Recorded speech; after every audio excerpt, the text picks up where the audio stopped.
Dun, dun, dun, dun. All right, everybody, it's time for you to get out and nominate your favorite podcasts. There's a show I want you to consider for the People's Choice Podcast Awards. Writers and Illustrators of the Future podcast in 3 categories: education, storyteller and drama, and arts. For 5 years and with over 280 weekly episodes and 64 million plus downloads, the Writers and Illustrators of the Future podcast has provided advice and tips from international best-selling authors, world-class artists, contest judges and winners, and industry professionals. It is based on the world-famous Writers of the Future contest created in 1983 by L. Ron Hubbard to help the aspiring writer and artist no matter their age, race, ethnicity, or gender. It is dedicated to the future of storytelling and art by showing that it is never too late to start, and those who make it are those who never give up. We are all busy, but I'd be so grateful if you could take a moment and vote now. Go to podcastawards.com to nominate the Writers and Illustrators of the Future podcast in any or all 3 of the categories: education, storyteller drama, or art. News on the flip side. It's time for you to get out and nominate your favorite podcast. There's an amazing show I want you to consider for the People's Choice Podcast Awards. The News on the Flip Side, in the category of politics and news. News on the Flip Side is a much different news and political program, which is not deemed as opinion news. Listen as anchor host Joe Montado brings you just the facts from trusted sources, which will allow you, the people, to make up your own minds on the various stories being reported on. Go to podcastawards.com to nominate the News on the Flip Side in the category of news and politics. That's podcastawards.com. Please take a moment and vote now. Welcome to UFO Undercover with your host, Joe Montado. Oh, well, Christopher, how did that get in there? That has no business being there. See, you rookies, that's why I don't let y'all stack the archives. Yes. Anyway, welcome to the Author's Quill, everyone. I hope y'all having a good afternoon, good morning, wherever you are on our big, beautiful blue planet. It's one of the real reasons I got into radio is because in today's world, when you're doing podcasts and or internet radio, it's a worldwide audience. It's just, you're not just stuck to Louisiana. We have a lot of friends in Canada. We have a lot of friends in Mexico. We have a lot of friends all over the planet. Matter of fact, some of our podcast sites are really just overseas podcasts. SoundCloud is more of a European, kind of Scandinavian type thing. That's where most of those listeners come from. And they're doing 2 to 5 million people a week over there. And then we have a bunch scattered across the US. But regardless, we're on 200 different archive sites and over 200 live sites worldwide. Listen to us. Depending on what show you are, like this one goes out to about 121 countries. News on the Flip Side goes out to about 160. I think, if I'm correct, UFO Undercover goes out to everyone, including North Korea. They even have 16 listeners in North Korea. I know. That's a lot of listen. I got to thinking about this, though, last night, because one of the news articles we carried last night was just recently North Korea executed somebody for K-pop, for listening to K-pop. And then yesterday, or was the day before yesterday, they executed 2 teenagers for listening to South Korea drama. I'm thinking, guys, don't risk getting executed to hear our show, man. I'm just saying. I don't want to hear nobody get killed for listening to one of our shows. Hopefully it's somebody up the chain and they don't have to worry about it. But it is interesting. It started out with one listener a couple of years ago. And it's growing. No, not this one. I don't think they're listening to authors in North Korea. I'm not even sure if half the people in North Korea know what an author is, to be honest with you. Yes. But anyway, guys and girls, I hope y'all all having a good day out there. We have, stop being rude and just texting me away when I'm getting ready to say something. You know what? Hold on. Let's just move this over here so my ADD DH self won't be distracted. We have Alex Shvartsman with us this evening and this afternoon. We're going to be talking about his book that he's got out. And I hear he's an interesting character. I know some of his friends, and they were telling me about him just recently. And so it sounds like it's going to be a fun interview. It's whoever posted that. No, we do a lot of the Writers of the Future interview, but that's not what this is. No, this is a different type interview. So, Alex, how are you today, man? I know you're looking a little warm there, so everything gets you. Turn the air conditioner down, man. Yeah, I mean it's pretty hot over here, but then you're in Louisiana, so I guess I Oh, can't Jesus. complain. Yeah. Well, right now, today, I'm actually on the Mississippi Gulf Coast. Okay, is that better weather-wise? Not really. Oh, well, I'm literally, uh, the bayou is actually 18 feet from my back door, and the Gulf of Mexico is about 105 yards from my back door. So it's just say muggy. We'll leave it at that. If you don't like muggy weather, don't come down here. Not this time of year, people. I always love my friends from up north who come down in the middle of summer and think, oh, it's going to be great. And they get down here and they're like, oh my God, I went to hell.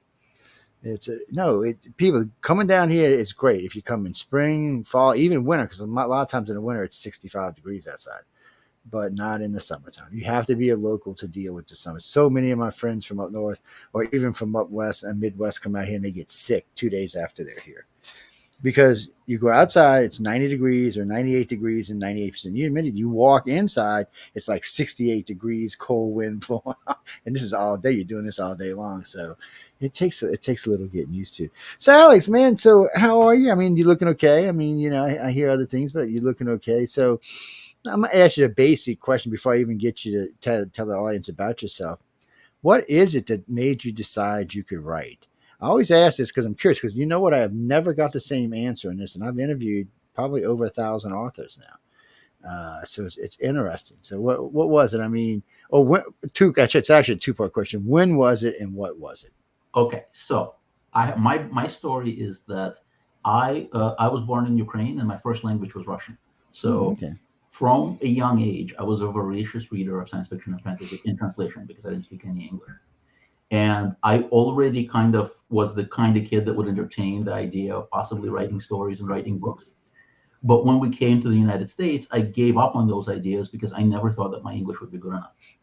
And so I waited for a really long time without trying until finally, I overcame that fear of failure. Mm. And I was well into my 30s already when I first started trying to write fiction in English. And to my surprise, I sold the first story and sold the second story, and then just kept going. So but I've always wanted to write. I've always wanted to tell stories to entertain.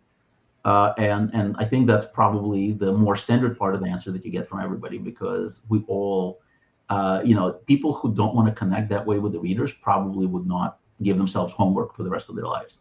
Yes, most of the authors, and most of the authors I meet are when they really, when they really start to really become a real author, they're usually in their mid 30s. Some are a little older, but some are in their mid 30s. Now I've met them younger and I've met them way older, but one of the gentlemen I met 2 years ago, he was 69 when he won Writers of the Future, and he had just started writing the year before. And now he's got professional status. But for the average, I would say it was somewhere 34, 35 years old. And for different reasons, some of them just, one of the guys said he got stuck. He told me, he said, Joe, I used to read these books to my daughters at night. And he said, these tales are horrible, man. Have you ever sat down and read some of these fairy tales? I said, dude, I used to read them all when I was a kid. He said, Joe, they're horrible. He said, when you actually stop and think what you're saying, I mean, they're horrible, man. I was like, what do you mean they're horrible? So he sat there in the show and went through 30. I'm telling you how disgustingly hard. So he decided he wanted to write children's books. And one of his children's books he wrote turned out to be a sci-fi book that actually was turned into a movie. That had nothing to do with children, by the way. It was a little higher than a children's book, but he said his imagination just got away with him and he just started writing.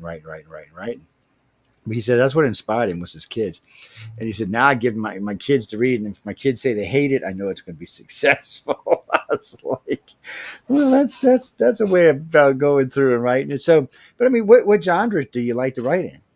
So I primarily write science fiction and fantasy. I've done a little bit of horror, a little bit of literary, but really those are, that's kind of my sweet spot. All of my novels that have been published to date have been fantasy, but the majority of my short stories that have been published have been science fiction.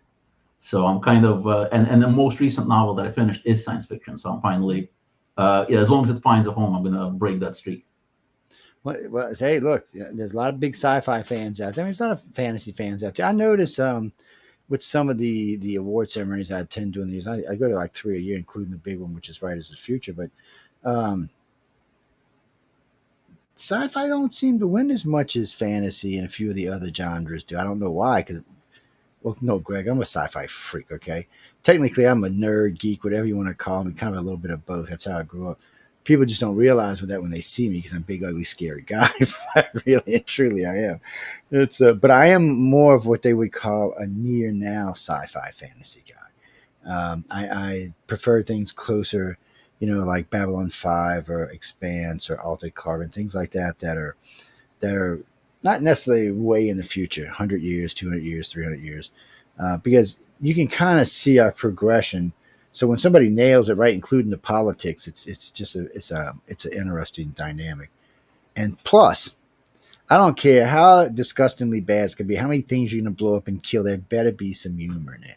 No good sci-fi doesn't have humor, man. It's got to be some kind of crack somewhere, and it just has to be. And that could be just simply me. But what do you think? Well, that's what I actually specialize in writing. Almost everything that I write is humor. See, that's good. Yeah, so I have a humorous urban fantasy series called The Conradverse, which has 2 books in it. And the 3rd book I'm working on now, so it'll be out probably next year. I have lots of short stories, and I've edited something like over a dozen humorous anthologies. So I really kind of carved out a corner for myself of specializing in humorous science fiction and fantasy. Well, and that's good. And I do agree with you that fantasy stories tend to win more, tend to have more readers.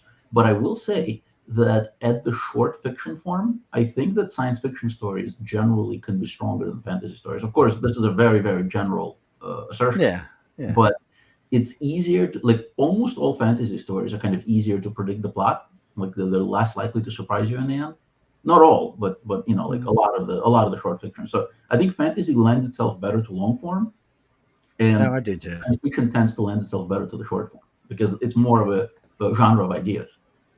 Yeah, because sci-fi you can get quick, fast, and dirty, and still have a good story. Fantasy tends to, it takes more time to set it up. I guess is what it really is. It's what's that, Martha? No, I mean there's lots of genres inside of sci-fi. I mean we're just generalizing right now. I mean when you say sci-fi, is like a whole list of genres in sci-fi itself. Same thing with fantasy, and then there's other genres on the sides. It's steampunk and other stuff like that. So I mean, there's a lot of stuff out there. It's just what do you like personally? And when I got into radio almost 3 decades ago, I knew jack about writing. I mean nothing. I mean I've been trying to write a book for 25 years, 30 years, and finally in the last 5 years, I have learned more about authors than half the authors know about themselves. It's just I've been lucky because I've got to hang out with all the judges at all the courses for writers of the future and for the Pinocchio Award. So, and you just catch on by listening to them, because I'm listening to them while because I want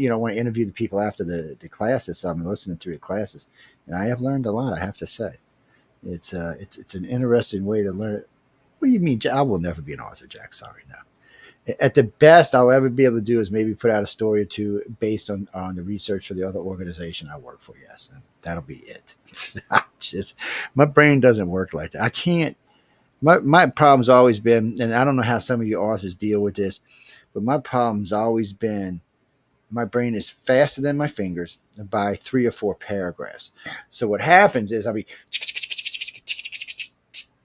and then I go back and read this. It turns out to be like jibber jabber. So I don't know how y'all do it. I really don't, because I know you have to be a pretty fair typist to really get a story down while it's working out through your head. And can you slow that down in real time, or you're just really a good typist? It sure helps. You don't have to type at all. There's certain writers like Kevin J. Anderson and Marty Shoemaker who dictate their stories. So they literally they'll be driving or walking, and they'll have a little recording device or just their phone, and they will narrate into the phone and then work with the convert that to text and So but yes, it helps if you type fast. I think the problem you're describing is not much of a problem, to be honest with you. I think that's actually a feature rather than a bug, because writing fast is a blessing. I'm a slow writer. I have the opposite problem where getting something on paper, I really need to focus on the sentence by sentence level stuff, just right.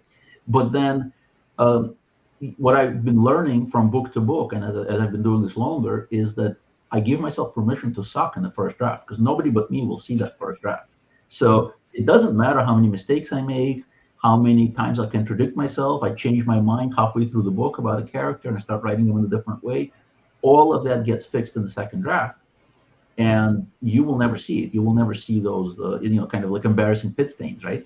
So, so it's okay to just write word soup onto the page as long as you're looking at it later and you think some of that is salvageable and it'll help you convert it into like a real story. Yeah, I know. Yeah. Well, I remember when Wesley Dean Smith told me, he said, that's what he told me. Just pick up a mic and go.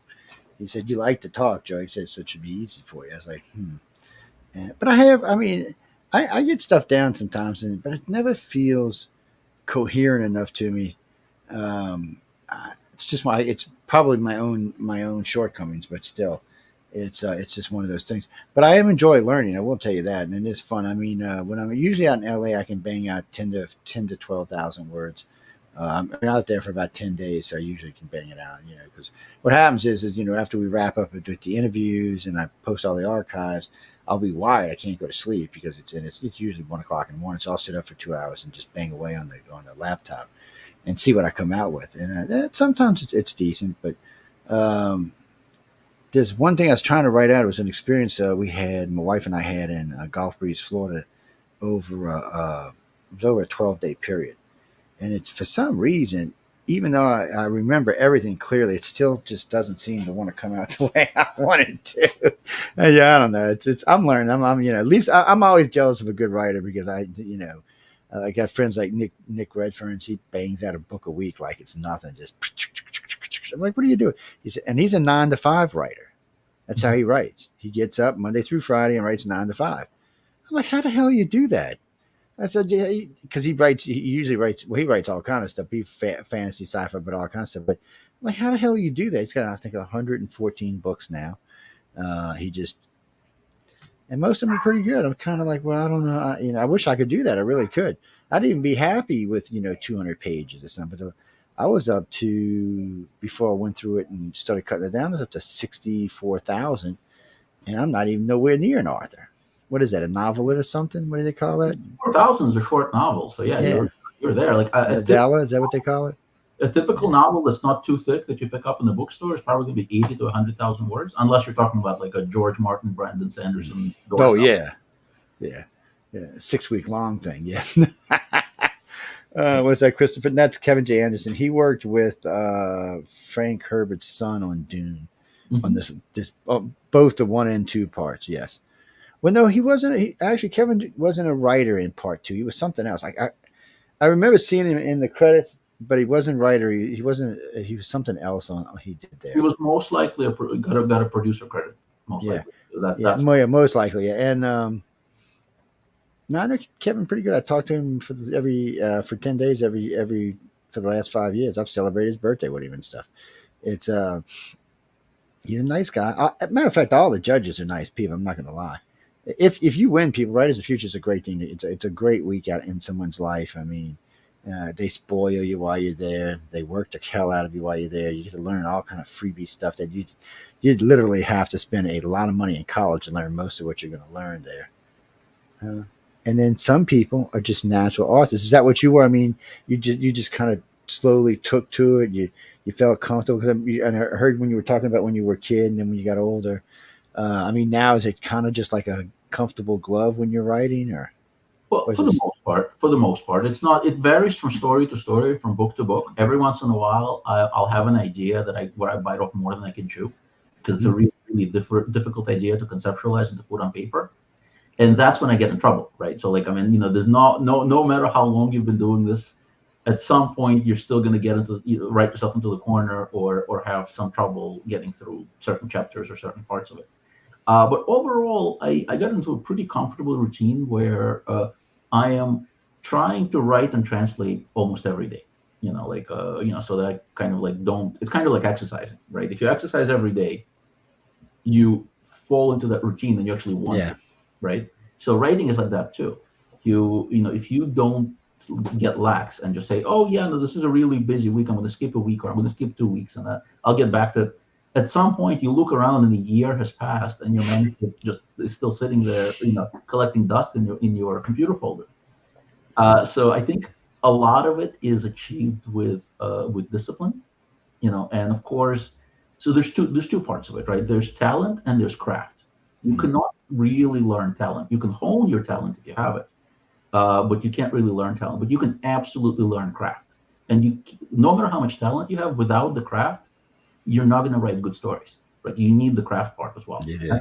Tools in your toolbox, and going to workshops like Writers of the Future, like Viable Paradise, like Clarion, any of these workshops, really can accelerate one's career if they have the time and the financial ability to do it, because it's a commitment to go away, like leave your day job for a week or whatever. And with Clarion, I think it's 6 weeks actually. So if you're an adult with a full-time job, you're not going to Clarion. No, I mean that is some of the problem. Well, like one of our hosts on the network, Sean, he's actually a winner of Writers Future. Sean Patrick Hasler, he does anthologies and sci-fi and stuff like that, and that's one of his problems. He's talented, and people want him to come out and go to places and go do book signings and go to classes, but the problem is he's got a wife and kids. So he's still got a life, and he's a young guy. He's in his 40s. He's so it's not just stop until you make that book that takes you to that level where you can give up your day job. It's like anything else. You're just kind of hung in between.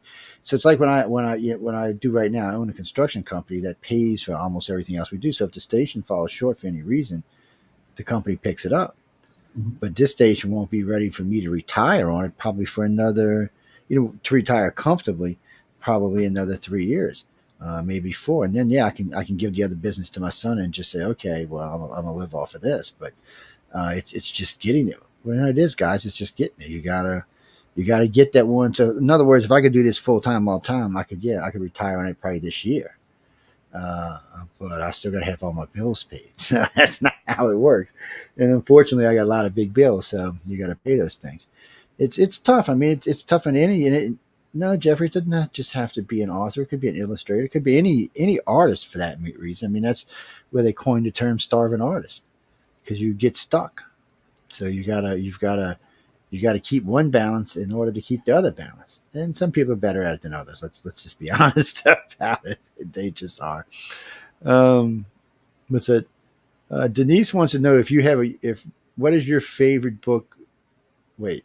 Oh, all right. I'm sorry. I'm reading the question again. I apologize. So she corrected me before you even got finished saying anything. She wants to know, what is your favorite book that you've personally written? And what is your favorite book that you read? Now, you should know better than to ask an author what his favorite book is. That's an impossible question.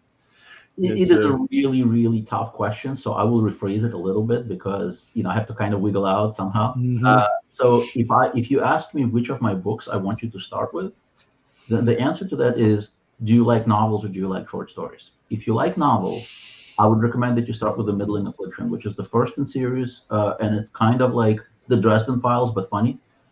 I know I can punch up. I mean, I'm sure Jim will be okay. But it's this Men in Black type, Dresden Files type story, and it's set in my home borough of Brooklyn, where where these people with powers are protecting the rest of society, the regular Muggles essentially, from monsters, magic users, any kind of malevolent forces, and you get into all sorts of trouble. And this is a humor book. This is not it. So again, think Men in Black rather than something that takes itself overly seriously and probably sucks. As far as short story collections, my first short story collection is called Explaining Cthulhu to Grandma, and it's a book that contains something like 30 or 40 short stories. So it's like a hefty collection, and it has some of the best stories that I've written, including the title story, which won the WSFA Award and has been translated into many languages, turned into a play, and like all sorts of good things happen because of it. So those are my two favorites as far as my own work. As far as other people's work, again, like that's I think it's an even tougher question because I've only written a few books, but I've read so many. Yeah, that's a hard part. Probably my overall favorite is The Master and Margarita by Mikhail Bulgakov, which is I consider it to be the greatest novel of the 20th century. So this is a book that invented magical realism decades before 100 Years of Solitude, and kind of is just an amazing book. There are many English translations if anybody is interested. Of course, I read it. I have to check it out. Well, I've read, growing up the way I did, we were required to read all the class, not just read them. We had to do reports on them. That went on for 5 years. I didn't even know there was that many classics. Let me be honest with you. Well, this one, it's not like a boring classic like you read in high school sometimes. This is the story of the devil coming to the 1920s Moscow and causing trouble. So that's fun. Well, we got to read fun stories, and fortunately for us, one of the teachers that did them was a hippie. It was a private school, so I guess they were hippie. She's a really intelligent woman, but still, she was a hippie. So she had what she wanted us to read, and then our English lit teacher had what he wanted, and he always wanted to read stuff like Where the Red Flaring Glows, Old Yeller, just outright classic, boring books. Half of them are crybaby books, and it's not. I mean that in a bad way. Whoever sent that, I mean they're just that kind of book. They end with something dying or someone dying. I'm just, I get tired of reading books like that. There's enough death in the world. I don't need to see it on paper. It's but we did get to read a lot of fun stuff as well. And then if you want to get real crazy, I don't know if you can see him back there, but that's all the great philosophers back there, and with all of their great stories. Oh yes, guys, that's for reading there. That's not for playtime reading. That's for. And I see that you have a David Hankins book there as well. Yes, David Hankins. Oh, by the way, I was going to tell you that. So what we do is, and we offer this to every guest that comes on the network. So when they send us a book, that's an autographed copy. That's why it's up there, because I gave away 2 of them that others he sent me. And so it sits up there, and that right below it is one of Wolf Moon's A Howling Good Story book. And of course, there's a few writers of the future, and this is who's this one? This is Gary Haslam, Non-Human. So we do it. We just feature anybody who sends us stuff because if you've been on our show, we consider that a right to have it up there, and it's easier to sell a book when people can see a book. Oh, for sure. Because I've learned something. Behind me, my bookshelf is I have my own book space out, so people can have that. Oh, you would have been so jealous in the old days when I first started doing radio. We had a Linden library in the house with over almost 5,000 books, and it covered 3 walls. And a beautiful, everything you could possibly think of, from sci-fi to fantasy to actually nonfiction, fiction. I mean, anything. It was just great. Almost every one of them was signed or numbered, or old books that were signed to somebody else that we got our hands on. We got a witchcraft book. It was only about this thick. As a red weirdly was. I don't even know what it was bound with. It might have been leather. I'm not sure. Probably human skin. It might have been. Well, it was from 1511. People would come online and say, "How much do you want for it?" I will buy that thing tomorrow. And we ended up some, because what happened was Hurricane Katrina came along, and luckily my house didn't actually flood. It got about 3 inches of water in the house, but it was so moist. It took us 4 days to get home. It was so moist in the house from the humidity that the books swole, all of them. Oh. So when they did, they blew the shelves apart. So the little bit of water that was on the floor, that's where all the books went. So we managed to save about 500 of them. And since then, other guests and friends of ours have been sending us other stuff. I think it's probably back up to about 1,100 books now. But it's it was just a shame, because there was some really good stuff in there. I mean, there was some really good things in there. And I had some originals that were just, one of a kind that really bit. What's that about Frank Frazetta? Is that what you're talking about? One of his. Well, you can't see it. There's a picture of his behind me, signed and numbered. It's one of the ones from Battlefield Earth. Yeah, it's back there somewhere. No, all you can see right now is Bob the alien. Yes, Bob is watching you people. Okay, he's got his eyes on you. You see how big them freaking eyes are? Mm-hmm. So Alex, we give away stuff sometimes, and we'll ask, because we're on TV, so we're on Roku television and Fire Stick television. I tell people all the time, if you can tell me what's in its eye, I'll give you a book. Because you can't really see it if you're on YouTube or stuff like that. You can zoom in, you really can't see it, but each eye has something in it. Huh. And a friend of mine's like, "No, there's not. There's nothing in there." I said, "Yeah, there's something in there." I said, "All you got to do is, yes, if you got a big screen TV, zoom in on your big screen, you'll be able to see it. So you'll know right off the bat when somebody calls in or writes in it that they've been watching television, because that's the only way you're going to see it. You're not seeing it off of your little TV on your screen, but this one's got a BB in it, sitting right there, a little silver BB. And the other one's actually got money. It's just change, but I'll leave it in there. And then I switch them around sometimes, because people think they're going to be smart because they've heard me talk about it on the radio and say, "Oh, that's a silver BB." I said, "No, I took it out. It's something else." That's wrong on my part. But yeah, if you get a chance, send us one. We'll put it back there. It'll go. It'll sit back there somewhere, right there, right over here, right over there, or Yeah, by the other desk. or just send me your address and Yeah, I'll when we get done, I'll put it over here. After the weekend. Yeah, I'll send it to you when I get back in the email in a little while. It's what's that, Harper? What do you got? What do you mean he sounds Canadian? He just told you where he was from. He didn't sound Canadian to me. I never got Canadian before, so that's cool. That adds to the list. I've had all sorts of really wild guesses as to where I'm from, including Caribbean islands somehow. I don't feel it at all. But no, this is a mix of a Russian accent with a Brooklyn accent because I've been here now for like 30 plus years. See, that's what the problem is, Harper. You know, in Brooklyn, people talk funny. They like us coon asses. We talk funny too. Oh no, you want to hear a conversation, you get somebody from out west, somebody from up north, somebody down south, and put them in the same room. They don't even sound like they're having the same conversation. It's just bad, man. And then we use the same words with different pronunciations. So, well, what's that? There's nothing against Canada. You better leave Canada alone. My station manager's from Canada. She lives in Niagara Falls up there. Do not piss the witch off. No, I didn't say bitch. I said witch. Yeah, she's a registered witch. She's like the Elvira of Canada. Do not make this. And she's been on every TV show that's possible. Do not aggravate her. Okay. Some demons crawling up. You know what? I don't want to hear about it. No, I warned you ahead of time. Favorite TV series? Actually, Glenda is writing in from Cardiff. Hey, you're over there in England. What's up, sweetie? No. I only know Cardiff because of Doctor Who. I'm not even going to lie. I'm going to be honest with you. That's the only reason I even know the hell. Actually, it's not even Doctor Who. It's the other one with Jack Harkness. I can't think of the damn name of it now, though. Yes, that's the only reason I know Cardiff. So what do you got for us? Best sci-fi TV series? I don't know. What? I have a strong hard. I have a strong opinion on that. Go speak it out. For my money, it's Babylon 5. Ooh, it's the. Ooh, I can't argue with that, man. It's the first series that was conceived as a complete series, like from the beginning to end. Yes, Straczynski had to change things up because of different like networks screwing with him. But ultimately, he gave us some of the best like television. And Deep Space Nine is really good, but that's mostly because they literally ripped off Babylon 5. So they ended up with a good show as well. It's the best track as far as I'm concerned. It's Babylon 5 for sure. So if you haven't seen Babylon still holds up even good. It's a mid-90s, I believe, series. Yeah. It holds up well even today. The special effects hold up pretty good there.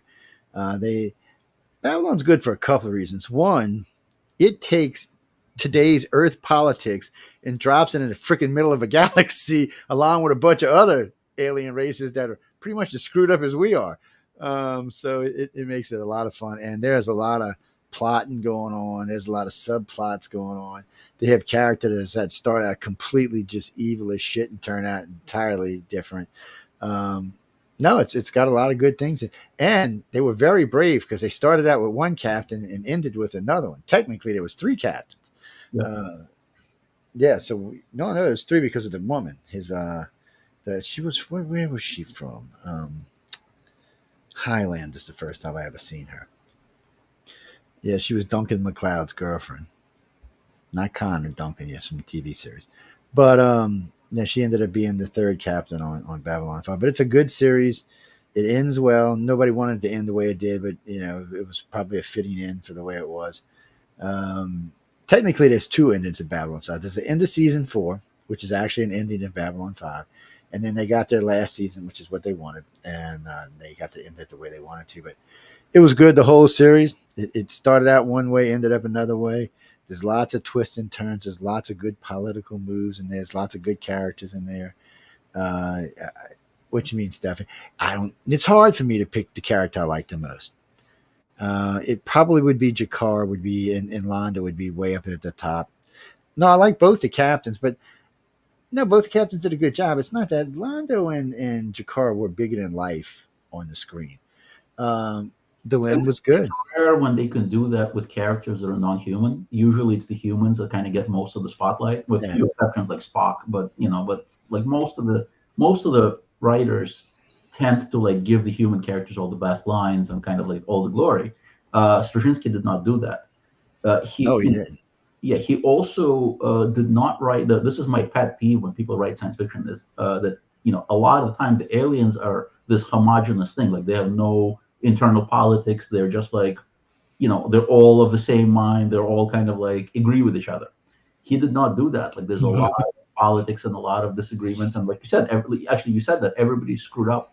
All the other alien races are screwed up in the same way as the humans. It is, and it makes for good. We got to remember too, guys. Some of these races are far more advanced than Earth is, and they are just as screwed up as we are.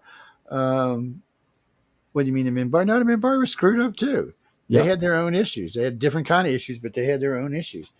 What do you mean? You're talking about the Shadows and the Vorlon? No, they were more screwed up. What are you talking about? They had to go crying to Lorianne at the end of the thing to go leave, man. It was screwed up pretty good. No, it was really good because it took you in places you didn't think it would go. It introduced characters in a way that was much different than I had seen in sci-fi before. I enjoyed it immensely. What do you mean? What is the closest thing to it today? I don't know. Maybe Expanse. Probably. I mean, it's not a great comparison, but I don't think there is one. But you're like, Expanse is fantastic. It is. Ginger. No, it's not the same. It's just I'm trying to find something that you could. I mean, because Expanse kind of plays on the politics, but there's no real aliens involved other than the blue shit. Right. Now you did mention that you like the near future stuff and like alternate history, all that stuff. So one that you might consider checking out also is For All Mankind on Apple. And I don't think I've seen that.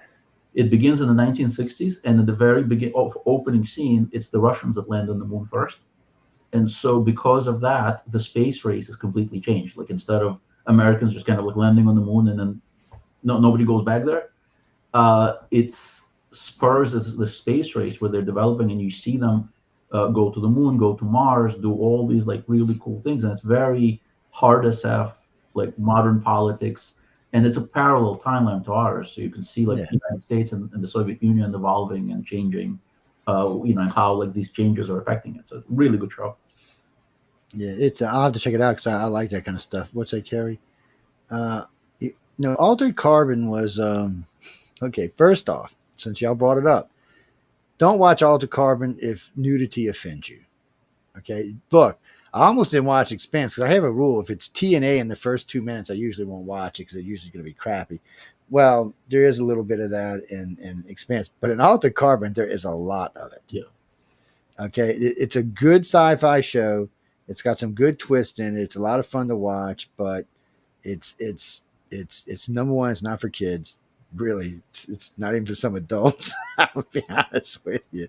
It's different. It's near now sci-fi, but to what reality? I guess it's hard to say. I don't doubt. I know for a fact that we've been working on a way to upload consciousness into a host body. Boeing was the first one to introduce this. They have a science division back in 2021. Back in 2001, they were talking about this. And so they think there is a way to empty out the brain and upload it into a new brain.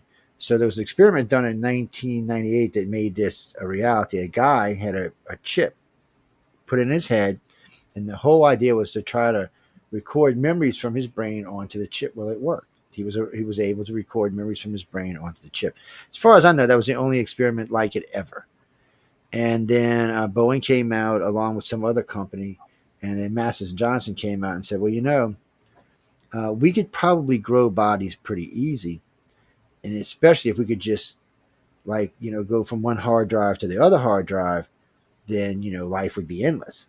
You could live as long as you just transfer from your consciousness from one to the other. Well, there's a lot of ifs in that. Okay, guys. First, if you're religious and you believe in the soul, well, does your soul go with the consciousness, or just your consciousness going to soul? It gets a little confusing, and then there's other issues besides that. I don't know, guys. it does sound like a technology we'll probably develop. It just seems like it's one of those ones in the next 100 or 500 years we'll probably develop, which we already got, 8 billion of us on the planet. Do we even need to extend life any? And oh, wait, before we get back into the regular conversation, let's not forget that J&J came out and said they know how to stop telomeres now. They can stop aging. Better than that, they're pretty sure they can reverse the aging up to 20 to 25 years. They say they're developing a drug that they can give you that will twist the telomeres back and de-age you. I'm thinking, first off, that sounds like bullshit, but we're going to let it slide. Secondly, it has to be unbelievably painful. I mean, what happens if you don't have no teeth and you have to grow all your teeth back? I mean, you already grow your teeth twice during your life, and it never hurts, other than like a little bit. Yeah, I guess, man. I guess so. Except when they break the skin. I guess that's true. I don't know, guys. It just sounds. It's no. Johnson knows that they can stop you aging right now. If you got the money, you can go to J&J, and they can stop whatever age you are right now. They can stop your telomeres from. They can just stop them. So you don't have to age anymore. But first off, I don't see any country allowing this public. I mean, think about America. We have 350 million people in the country. If everybody alive today was allowed to live and everybody stopped aging right here, I mean, the number in the country would double so fast. In less than 30 years, we'd be 700 million people. In 100 years, there'd be 2 trillion people. You can't, it's just not going to work. So we have to, until Elon gets us off on Mars and gets us into some other planets, we're kind of need not to stop anything. And yes, I did hear that, Bruce. So I had joined a group in Helsinki. God, this was 22 years ago. It's called the Mars group. And they just upped their thing to, you'll be able to go to Mars for 70, if you're 75 years and under, because the reduction of gravity will slow the work on your heart, which will allow you to live longer. Yeah, so someone who goes to Mars with 50 will probably see 100 easy, maybe 150. It's different. It's but your body's going to change. It's not, and you're not going to be able to come back to after a certain point, unless there's some type of 1G facility there. You're not going to be able to come back to Earth. Yeah, astronauts have a hard enough. You ever seen an astronaut that's been up there for like 6 months when he gets off? He can't even walk, and they're up there on a treadmill all day doing it. But you can write sci-fi like that.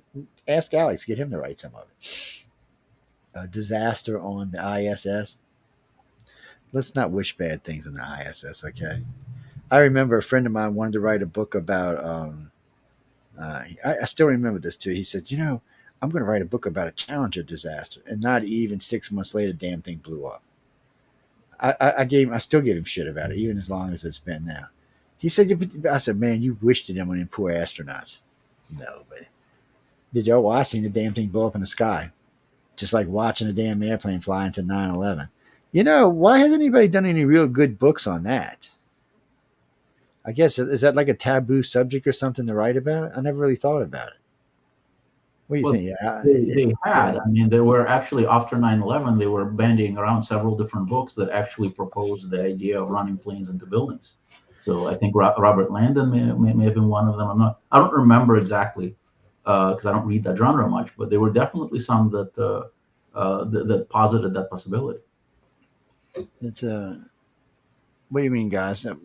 Well, you mean in an alternate reality where they survived and something else went down? There's lots of weird stuff like that going on. What was that? Favorite sci-fi movie? Y'all are just into these favorite movies and stuff. Favorite fantasy, sci-fi? I don't know. What Alex probably knows. See, I'm wishy-washy. There's too much.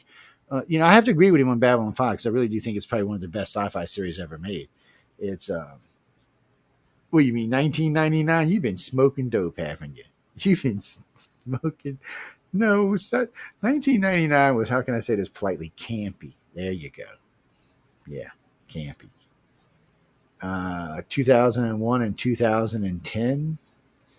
Did you ever watch them, Alex? Not everybody's watched those movies. I mean, I thought they were fine, but my movie graph is just very different from everybody else's. Like a lot of iconic movies that everybody thinks are like the greatest things in sliced bread did nothing for me. Yeah, well, I can see that. Blade Runner is one of them, Oh, Blade Runner. Okay, first Blade Runner I can kind of live with. The second one, I think should just be struck from Yeah, movie. the second one we may as well pretend doesn't exist. Yes, I mean, But even the first one, I thought it was okay. Like it wasn't. that's I'm what it not was. sure how it got like the iconic status that it did. Now, see, that's why it ended up being a cult a cult book more than a real popular book. A cult movie. No, guys, Blade Runner is really kind of cultish. It's kind of like, what am I thinking about? Buck Rogers. No, not Buck Rogers. Oh, shit, he went to Mondo. What the hell's his damn name? He was a football player in the 30s. Oh, man, I don't know. It'll come to. Are you talking about the Edgar Rice Burroughs, the Mars books? No. Oh, actually, some of the Mars books I actually liked. Well, some of them I did, some of them didn't. I know some of Ray Bradbury stuff I kind of went back and forth on. No, this was just some goofy sci-fi. I don't know why I can't remember it either. It's one of my goofiest, funniest things to watch.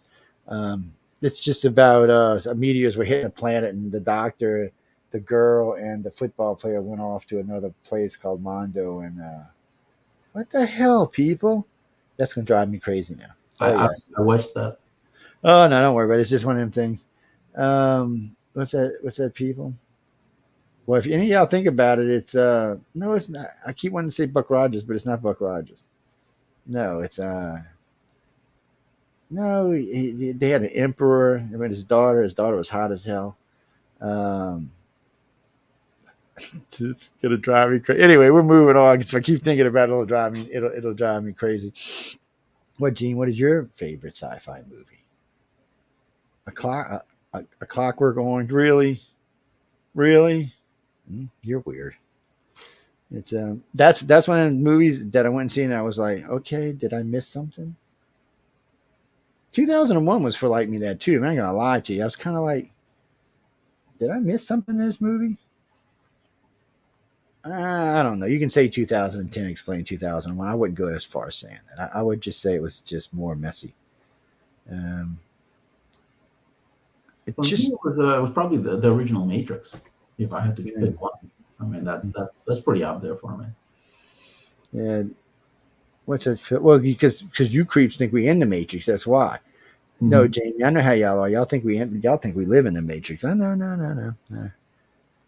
No robot wants to keep me. They'd be like, evict him immediately. He's a pain in the ass. He uses up too much energy. Ain't making enough.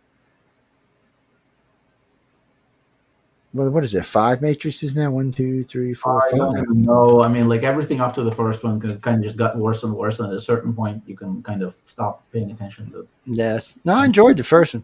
I think I watched the second one. I don't see the problem for me. If I don't remember a movie, that means it wasn't that good of a movie. I mean, I might remember the name of it. If I don't remember what it was, it probably wasn't that good of a movie. Yes, Jesse, if you say so. What do you mean favorite political? First off, I don't read political books. Mm-mm. Alex might, but I don't. I stay the hell away from them. I mean, if they're wrapped up in a sci-fi, yeah, but if it's no, I'm not. You mean what made Ronald Reagan and Bill Clinton great? No, I'm never going to read that. That's just not going to happen, man. Even though I do a news show, that's not going to happen. Well, because in all fairness, we do more news than we do politics. We're doing politics now because it's an election year. But really, we usually do news, like talk about the different wars, what's going on in Europe.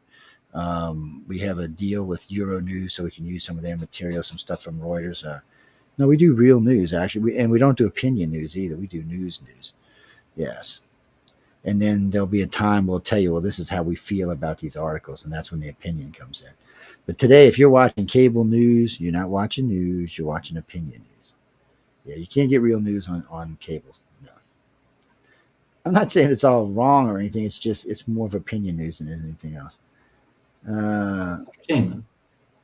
What was that, Jay? Now, Altered Carbon's an interesting thing because they're not uploading your so when they plug this thing into you, it just copies whatever your brain is, and it keeps copying it. And then when you die, they just upload it to the new one. It's one of those things. And that movie's weird because they just switch out bodies. If you don't have money, you end up with some crackhead's body and stuff. It's definitely a weird concept, but it does prove a point I found interesting. If you're allowed to live forever, think about Bill Gates and Elon Musk and Jeff Bezos and all these guys 200 years from now, and the kind of power and wealth they'll have. Is that something you really want to allow? You know, Elon, look, I got a big man crush on Elon, but in all fairness, he reminds me of the guy for Moonraker. For he does, the guy who went in space and was going to nuke the planet with all his disease and kill it. He reminds me of that. I'm always scared he's going to go to Mars and build a big protection shield around Mars, and all these satellites he's got in space going to release a virus and kill all the rest of us. Let me tell you what, if anybody can do it, that son of a bitch can. There's so far there ain't nothing he said he could do that he couldn't do. So I wouldn't put anything past him. And he said he wants to have 20 kids. He's on 12 now. We should write a sci-fi book about Elon. That would be good. Yeah, if I get sued, but still. He's the protagonist of every 1950s and 1960s science fiction story where you have like this business-minded guy that is a rogue and he solves all the problems that like the stupid governments and corporations can't solve. I mean, it's literally and there's always a flawed guy too, So those characters. Heinlein wrote a bunch of them. Other people did as well. That's it, Jack. No, Elon it'd be a good story about Elon. I mean, he's an interesting character. He's definitely a character. He's not, you know who he thinks he is, right? People, he thinks he's Tony Stark. Yep. That's who he does. No, really, that's who he thinks he is. He's even got a big Iron Man in the middle of his SpaceX warehouse. Oh yeah, he does on the floor. I was like, look at this son of a bitch. And he even kind of acts like Tony Stark sometimes. Like, look, I'm a billionaire. I'm the richest person on the planet. I'm taking you morons back to space by myself. I ain't even no government even helping me. And I'm gonna bring y'all to Mars too. I'm giving you free internet around the world. I even launched a car for space to give y'all something to watch. All right, let me ask you a question about that. Yeah. Does anybody else think that there's a body in the trunk of that Tesla? That's a good question. Somebody actually said that 2 days after it was up there. I wonder if he stuffed a body in there and sent that son of a bitch into space. Because that would be a perfect crime right there, Yeah, guys, we're not going to retrieve that car until probably 1,000 years from now. Somebody will find it out there in space when we have faster than light speed trains. Is that Tesla's? I mean, was that Elon's car? Let's stop and check it out, man. They might want to bring it back. Well, they're already talking about when they start colonizing Mars, they're going to build little monuments to all the rovers wherever they stop on the planet. And Vikings, yes, I guess there's going to be debris, junk scattered all space, junk scattered all over the surface of Mars. I don't know. You mean what is my favorite? I don't know. We'll ask Alex too, but I don't know my favorite Mars book or favorite Mars movie. Ooh, man, let me think about that. Oh, I got one. What you got? Red Rising by Piers Brown. So it's the first in series, and it's like this absolutely bonkers sword and laser far future action series, which is amazing. And the first book is Red Rising, and it starts out on Mars with the workers in the mines being like downtrodden and all that stuff. And I don't want to go into too much detail, but it is one of the best action science fiction series that's ongoing. I'll have to check it out. What's that? What do you mean, Jimmy? You're talking about the Ray Bradbury series, the 3. Now, book wise, they're probably good. Movie wise or TV wise, whatever. They were just a bit. They were just a bit campy. We'll leave it at that. I mean, it's not that they were horrible or anything. They just I don't know. They could have been done better. You mean the Martian Chronicles? Martian Chronicles, yeah. No, I don't dislike them, people. It's not what I'm saying. Maybe I caught them later in life when I should have caught them earlier in life or something. The prose in them is gorgeous. They're just very abstract. A lot of the stories are really abstract, and that's not for everybody. Yes, it's because first off, it's not like one complete story. It's a story, and then they kind of go into the next book, and then there's a story, and then they kind of. Yeah, there is no next book. It's just a collection of stories that kind of got into the novel. I don't believe that there was any sort of a sequel. I could be wrong, but no, I don't know. I just know they just did them as 3. I guess because it was so long of a book, they did it as 3 pieces as movies. But no, you can get them. Just available. Martian Chronicles are out there. You can get them. Yeah. my two probably favorite oldest both movies to watch would be Robinson Crusoe of Mars and The Forbidden Planet. I like the original color version of Forbidden Planet, but I was a kid when I seen it, so.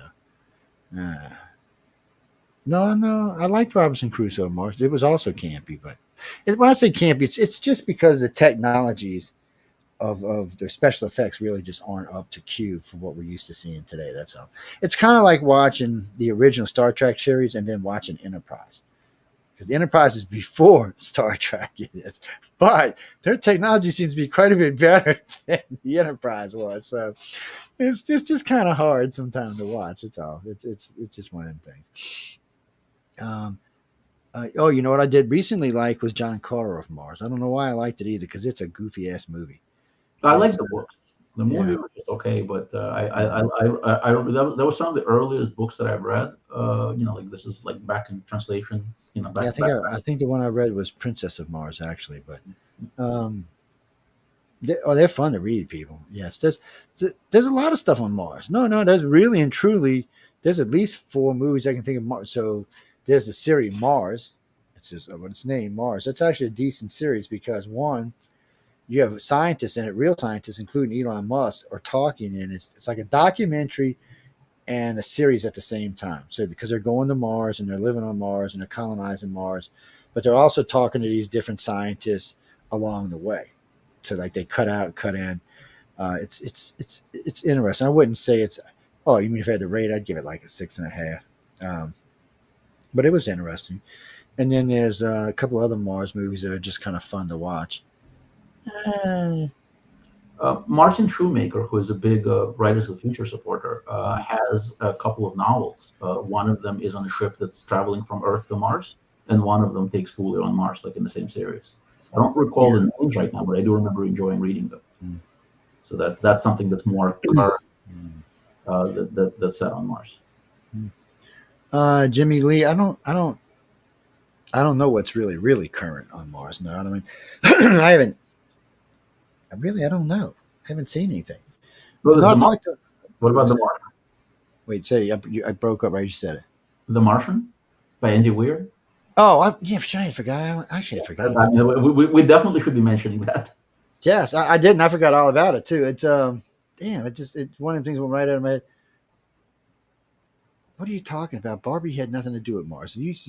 Y'all are smoking weed today, aren't y'all? No, y'all ain't smoking weed. Y'all smoking crack. Because weed people wouldn't be this dumb. No, don't even start on me about that. I could give a shit less what you smoke. As long as it's legal, I have no problem with it. Yeah. Do whatever I tell people all the time, whatever makes you feel as snug as a bug in a rug. As long as it ain't hurting somebody else. That's right. Oh, get out of here, Jimmy. So every time I go to LA, I get high. And it's not even because I'm trying to get high. So we left. I was with some of the top illustrators and authors on the freaking planet. Okay. I was actually with the guy who drew the dragons for Dungeons and Dragons. So we left a hotel where we were staying. We were walking over to Author Services to get some pictures. We made 10 steps out of the hotel. There was like 8 or 9 of us, or 10 of us. And there's like 5 guys in the corner just smoking out. You got to remember, some of these old guys, or even some of these young guys, have never smoked before. Okay, I'm not all innocent like they are, but so by the time we get down the middle of the street, this is in the evening. It's a Friday evening, and we get, I don't know, 100 yards, not even that, 50 yards down the street. It's a big pack of people. Everybody's smoking, so you got to work your way through it. It's just a big cloud is what you're going through. I mean, every 20 or 30 feet, there was somebody smoking all the way till we got there. Look, these guys were so high. They looked at me, their freaking name.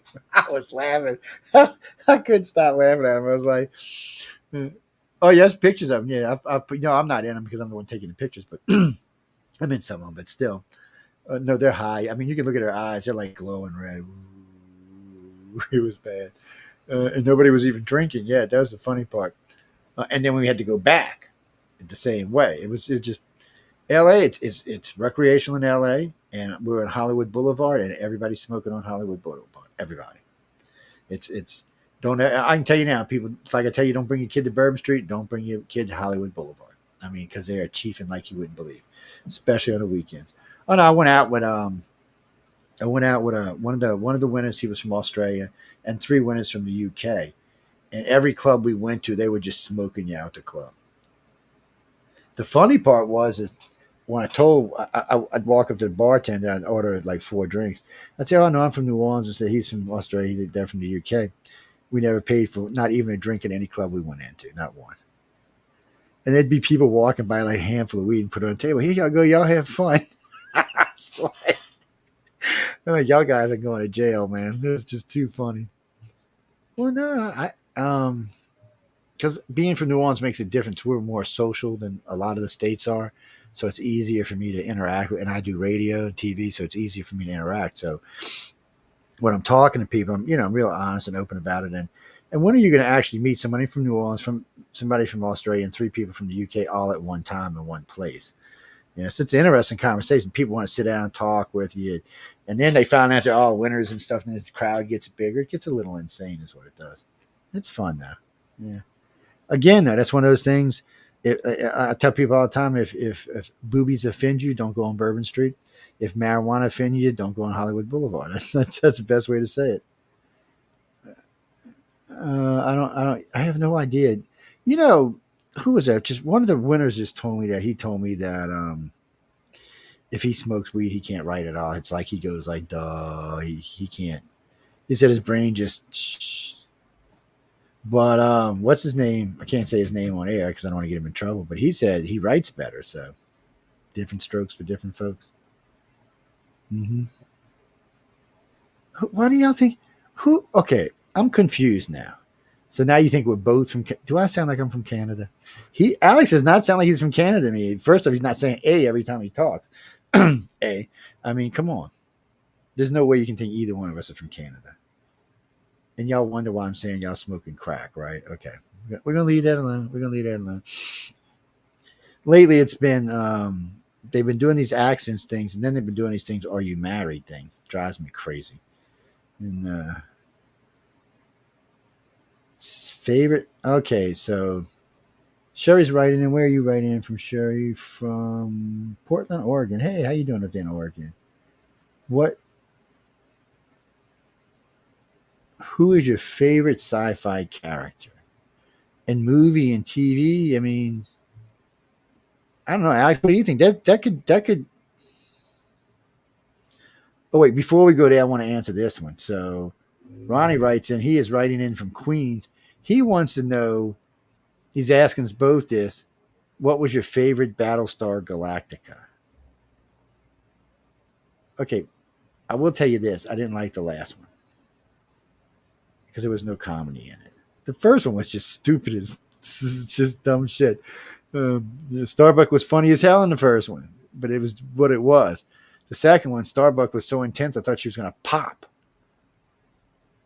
Okay, guys, I know a lot of y'all know us special forces when in the service. So I'm going to tell y'all a little secret. When you're in this shit and you think you're going to die, you're still going to crack a joke. Oh yeah, sometimes some pretty good ones too. Because you think you're going to die, you might as well get. Because if you're too tense going into a moment, you're going to probably get yourself killed. Yeah, that's why you hear people sometimes when they're waiting to go in somewhere, you'll hear them just like saying something to themselves or chatting to the guy next to them. Yes, that's how it is in the real world. So it should be that way when you're doing sci-fi. I don't know. Alex, did you even see any of the Battlestar Galactica? I was forced to watch it. I didn't see the original.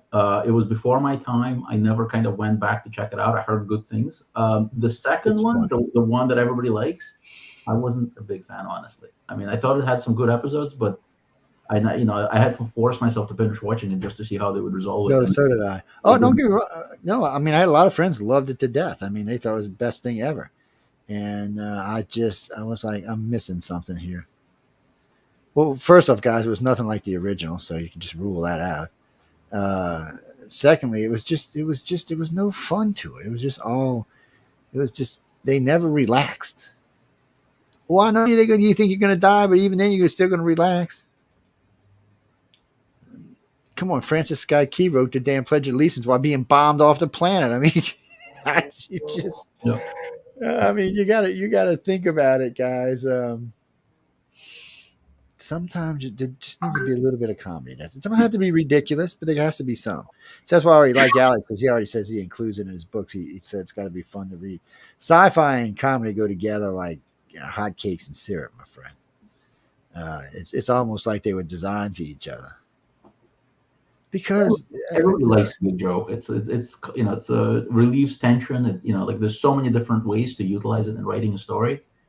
It doesn't have to be an outright comedy. You can just put enough good humor in there. So think about the Marvel Avengers movies. They're not humorous films, but they have enough humor in them to relieve the tension and to keep the reader entertained and happy.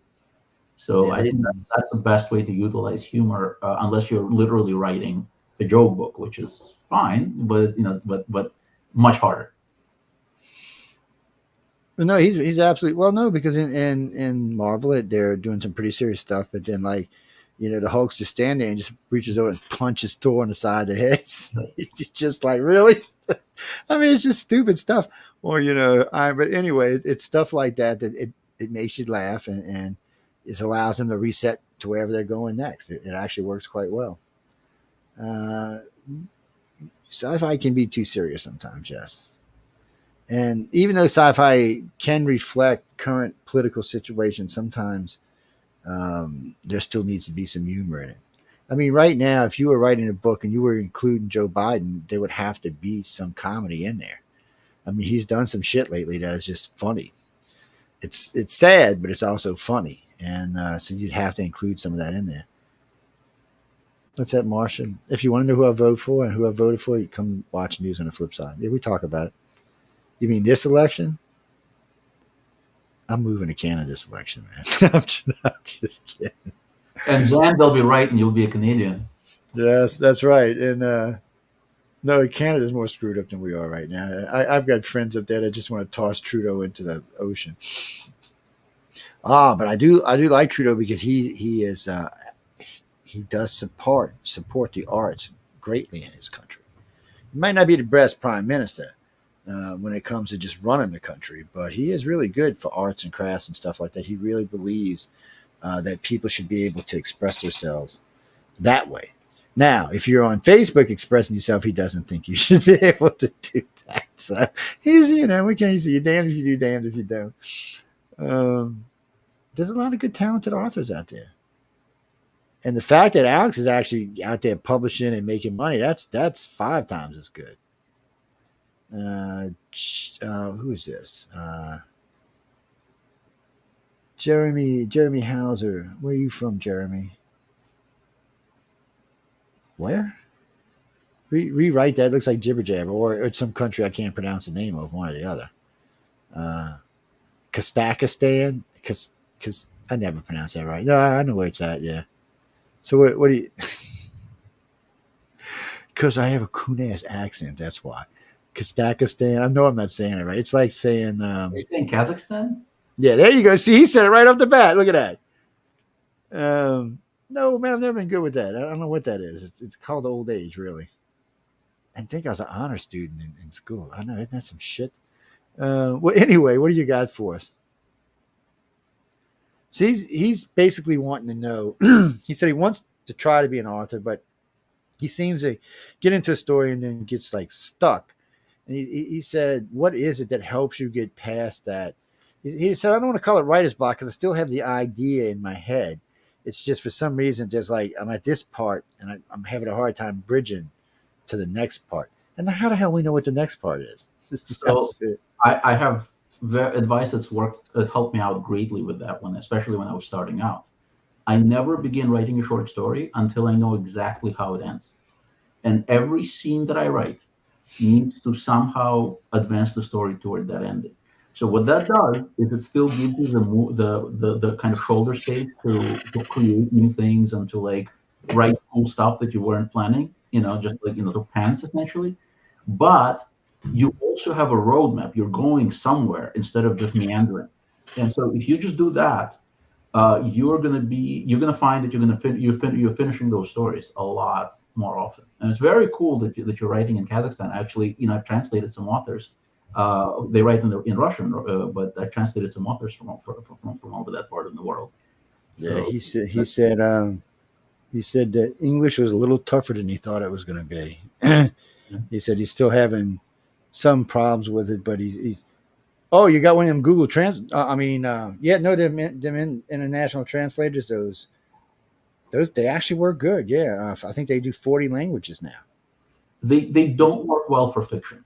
So I'm a professional. Oh, okay. Yeah, go ahead, tell him. This is what I get paid the big money for. I can tell you with absolute certainty that you cannot translate fiction by putting it through Google Translate or ChatGPT or any of those things, because they have no subtlety, no context, and they really don't have an ear for the story sounding good.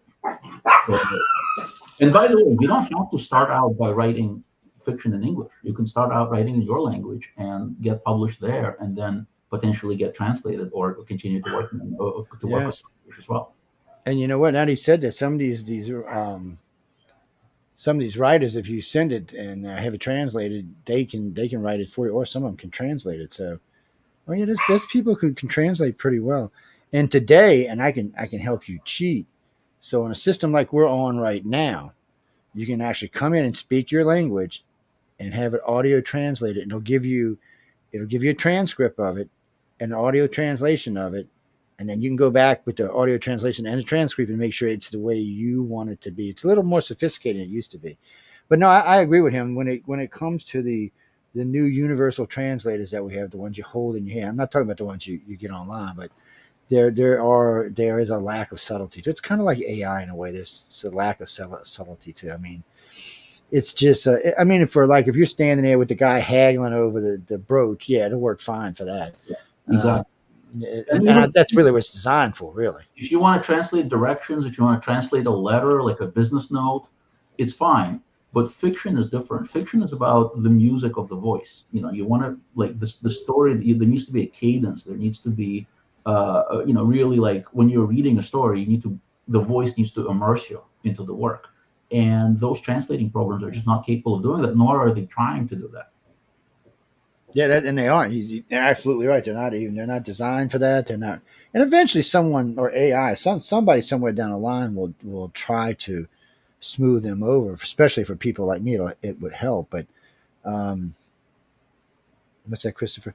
No, so when I'm speaking, like when I'm doing lectures and stuff like that. See, tonight we're just talking, and this is the first time I've met Alex, and we're just chit-chatting. But when I'm doing lectures, it's a much different. First off, I use a little bit different voice than the one you hear right now. It's a little more monotone.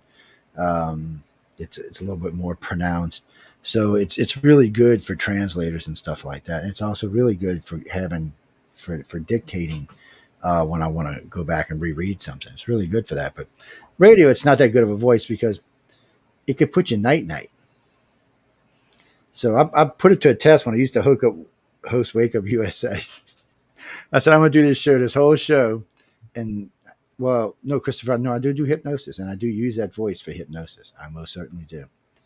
And it's just one plat sound, and if you start listening to it, you will catch yourself. And about 10 minutes in, you'll be like, wow, you're just kind of zoning out. And it's hypnotic. It's not hypnotic enough to put you to sleep, but it locks you into what I'm saying. It locks you into my voice. I'm not going to tell you who, but it was a very famous speaker that taught me this.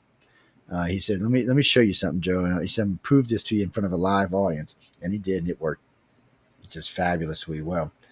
Because,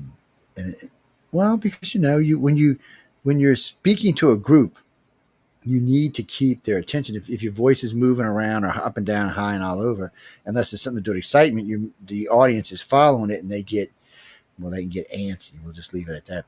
Also, too, I'll almost always find 3 or 4 people in the audience that I can look at, stare at, make eye contact with. It helps me, and it makes them feel special, and it helps me to keep pace to where I'm at. Yes, there's lots of cheats, like the one Art Bell taught me. Always have, when you're going to do more than an hour of radio, always have a hot drink and a cold drink next to you, because it helps to keep your voice plateaued out. I know, little stupid things like that. Yes. Wait, yeah, you like Alex? Well, go buy his damn book. Well, wait, did I say that out loud? I'm sorry. I mean, go purchase Mr. Alex's book. I mean, can they find you in the regular places, or? Oh yeah, it's all. I mean, this is these are traditionally published books. They're in bookstores. They're in all the online places, Amazon. If you like audiobooks, they're in audio formats. So see. I mean, they're in everything. Now you're on my best friends list now because you got audiobooks. Oh yeah. Well, you see, I tell people because my schedule makes it hard for me to sit and read anymore. And if the book is not completely exciting, I'll catch myself waking up with it on my chest. So it's just easier for me. I have an hour and a half drive to work and back every day, so it gives me plenty of time. Matter of fact, that's how I was listening to Mission Earth. And so an audiobook is perfect for me, as long as it's a decent voice. Which not all audiobooks have sound effects. Some of them are just somebody reading the story. No, okay, an audiobook is an audiobook, somebody reading the story, and then you have production books, which are audiobooks, but they have big productions that go in, thousands of sound effects and stuff like that. And that does make a difference, but to be honest with you, as long as there's a decent voice, I don't really need the sound effects. As long as it's a book. Now, if you're going to bring every character to life in the book with different voices, then yes, I need sound effects to distinguish. But if it's just somebody going to read me the book, is like if Alex got a book and it's just going to be them reading the book, that's all I need. I don't need all that other crap with it. I just need that. And I can turn it on and be driving and be listening to the story as I'm driving along. It's relaxing for me in the mornings and in the afternoons when I've been being aggravated by people. So it's more popular than people ever thought it was going to be. Most people didn't think audiobooks were going to, for that matter, audiobooks or ebooks. People go, ebook? What's an ebook? You don't even get the damn book, Joe. I said, but you get it on your pad, which you can take everywhere with you now. So I said, in order to take as many books as you could put on your pad, you'd have to have a freaking 18-wheeler, my friend. I said, your pad can literally have a couple of thousand books on it. So, I mean, it's a little bit different. And you can have the book. That's what people don't realize. You can actually have the book. You can flip the pages. Everything that book has, and even any flaws in the book would still be there on the pad. Yes, I mean you can have it done like that, or you can just have it done where you're just going to scroll through it as like notes or paper. I listen to audiobooks all the time because if I have time to sit there and read, I have time to write. So yes. I have no excuse. If I feel guilty if I sit down to read the book, and I'll still do it sometimes, especially if I'm reading stuff that's not out yet, like for blurbing or for purposes like that. But for the most part, my audiobook, I have it set up where I start my car and the audiobook starts playing automatically. Yeah, that's how mine is right now. It's as long as I got my pad with me. I do have a couple set up on my phone, but matter of fact, I was what's that diamond? Oh no, so Mission Earth, you mean? I've been having that on my pad for over a year and a couple of months now. They actually asked me if I would review it because you can't get it. It's not, you can get the book, but you can't get the audiobook. So I think I'm on book 6 now. Book 6 or 7. I got 3 books left to go. Maybe another year. It was not that. No. It's fun to listen to. The first book is kind of slow, but it's fun to listen to. And there's some really good characters and some really good sound effects. But there's other stuff I want to hear too, or stuff that I'm working on that I need to hear, or stuff for my actual work that I need to hear. But like now that he's got an audiobook, I'll probably catch his audiobook one day on work and then invite him back to talk about it. But, well, I tell this to authors all the time. Authors always want to send me books, and I want them so I can put them back here or give them away. But if they have an audiobook, I actually prefer that they give me access to that because that'll get listened to. The odds of me sitting down and reading a book is not really that good. But the odds of me listening to your audiobook is way high. So I'm just being honest with y'all, people. I know there's a lot of authors listening to this show, and whereas John, I didn't invite John tonight. He'd been kind of busy lately. He'd been down in Clearwater and going on, and well, no, he'd come on for any authors. No, he don't just come on just for Writers of the Future's authors, but we're talking about John Goodwin, president of Galaxy Press, and well, he's the head of Writers of the Future. He is. His wife, Emily, does. That's who you heard in those 2 commercials. That's her voice. Yeah, she does. She's the VP. She does a lot of work. She sets up the gala and makes sure they get from event to event. Yeah. Well, he's the boss. Bosses boss and workers work. Yes, that's how that shit works. Will you act like I invented this? Don't hate on me. I didn't invent none of this. And I did see that commercial. I did. And we'll talk about that on Friday night show. It's as soon as it's true. No, it is true. It is true. He's the only president that doesn't come from slave owners. It is actually is true. I was stunned, by the way, when I found that it was true, but it is true. Well, because Barack Obama, his parents were his mom was white, and she does descend from slave owners, so that means he does too. Yeah, yeah. And when anybody asks a question, that's what they always say. Oh, it's Barack, but it's not Barack, who's the only president that didn't own slaves. Family didn't own slaves. Yeah, yeah. It's one of them things, you know. I'm not voting for any of them. You can't. Okay. Yeah, we're going to vote for Alex because he's doing sci-fi. We need somebody with a freaking sense of humor in the White House. How's that? Now that would be fun. I do not want the job. Oh, come on, man. I'll come help you out. We could play some pranks of Putin. Send you a UFO hovering over the Kremlin. So, keep in mind that our Constitution doesn't allow people, somebody like me to actually. Oh, that's right. I forget. Yeah, you're not natural born. I apologize. I can be a governor like Schwarzenegger, but yeah, but that's they seriously thought about trying to change the law for Schwarzenegger. They really did because they thought he'd make a good president.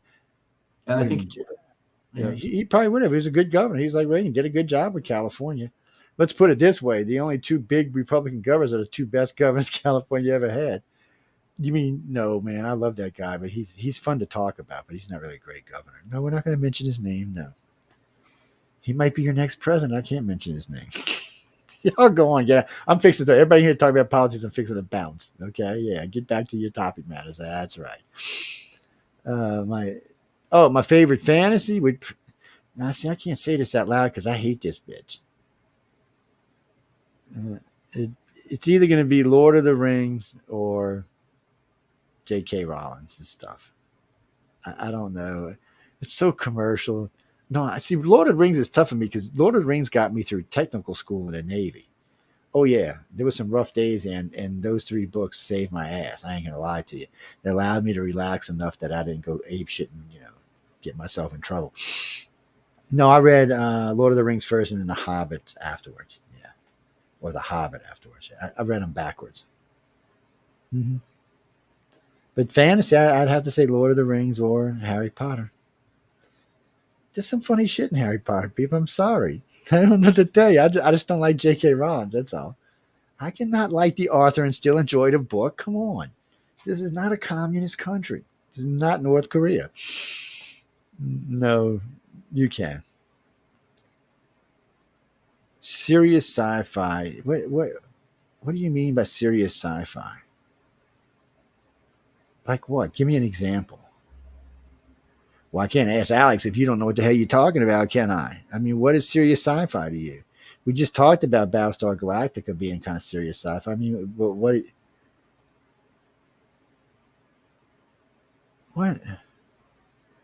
Well, when you come up with something, you just text us and then we'll talk about it. How's that? No, we will. We'll talk about it. I'm not going to hate on you. I think Alex got a good sense of humor. I can't wait to get into some of this stuff. Well, I always like sci-fi. Anything with a little humor always makes me much happier. You could be chopping somebody's head off and crack a joke. I'm happy. Even though there's bloods and guts and shit squirting all over, I'm happy because you cracked a joke. Yeah. Well, it's life is what it is. What do you mean? You mean when I was in the field, if I was going to kill somebody, I'd be cracking jokes all over the place. And whoever said that, who told y'all that? I've never killed anybody. And even if I did, I couldn't tell y'all. I mean, come on. That's your story, and you're sticking to it. But that's it. I'm sticking to it. Space. Yes. If I did tell you, they'd probably come kill you. You think how many people listen to this show right now? It could be bad. It could be like a Holocaust, man. We don't want to go there. Oh no, I remember that guy who was on. He said, if I tell you all the secrets, the government's going to come kill him. I said, I was on my other show. I got like 3.7 million listeners on News on the Flip. So I was like, really? That's just going to be a bloody massacre, man. Y'all going to have a lot of explaining to do. I said, you must think we only got like 25 listeners or something, man. I'm like, huh? Plus, they're not all in the U.S. They're all around the damn planet. Again, Alex, what would you consider serious sci-fi? I mean, in a book, I can't speak to what the listener was asking, but I'm guessing maybe something like what I would consider to be hard science fiction. So like a science fiction that like is really rooted and based in science. And there's a lot of stuff like that out there. I There mean, is. so The Martian and the other, the Project Hail Mary are really good examples of that. I actually like Project Hail Mary better by Andy Weir because it's basically the very similar plot where you have a scientist who essentially has to MacGyver his way out of a really bad situation. But they're using real science and they're like very faithful. They're not doing lightsabers and the Force. They're really faithful to how science actually works. So if that's the type of stories that your listener was asking about, I would say Project Hail Mary. Yeah, go check it out, guys. Jack, I do have a bachelor's in science. I surely do. And technically, it's in advanced avionics and advanced electronics. Yes. You mean the last time I worked in it? You probably wasn't even born, man. I'm old, dude. You probably wasn't even born. No. It's been a long time. I've been in business for myself for over 30 years, so it's been a long time. Yeah. Why did I go in business for myself? For the same reason Alex did. Working for the man sucks. Unless you're the man. Unless you're the man. And then you're like, yeah. I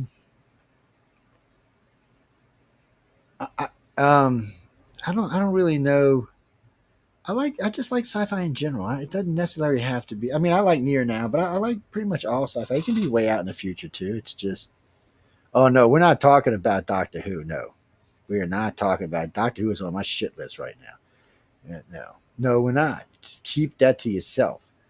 No, we're not. Just write it on. Keep on scrolling on. But you know what? You want to talk about Doctor Who? Come see me on News and the Flip Side where I can really talk about Doctor Who. Yeah, come see me there. We'll talk. We'll discuss it. Mm-hmm. Oh, the actor? No, I like the actor guy. No, he's fine. I have no problems with him. No, that's not my problem. Nope, that's not the problem. And we're not going to talk about it. No, we're not.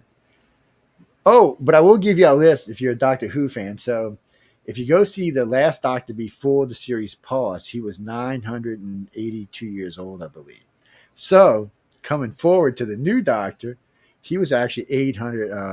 He was younger than the last Doctor by about 100 something years. So they really screwed the pooch on that. Then quite if you're an old Doctor Who fan and you know, because people don't realize this, they only see the new Doctor Who and Gallifrey doesn't exist, but in the old Doctors, Gallifrey exists. It's in a lot of the series. It's part of Doctor Who. It doesn't get destroyed until the in between time when they take the break for those couple of years. Yeah, it's a much different thing. It's the Doctor Who today is different from the old. From like I said, one, they don't have Gallifrey, and the old Doctor was always getting in trouble. But the reason I bring that up is there's actually rules. Gallifrey actually has rules on things you can and cannot do, and things they think that's okay and not okay. So the new Doctor Who breaks several of those rules. That's why they don't like to talk about Gallifrey. Yes, no, we're not talking about the new ones. No, we're not. Sorry, too bad. Discovery. Did you ever watch Star Trek Discovery? I bounced off of it hard. It was just really poorly made. The new one that I really like from the new batch that Paramount has been doing is Lower Decks. Lower Decks is just funny. It's fun. They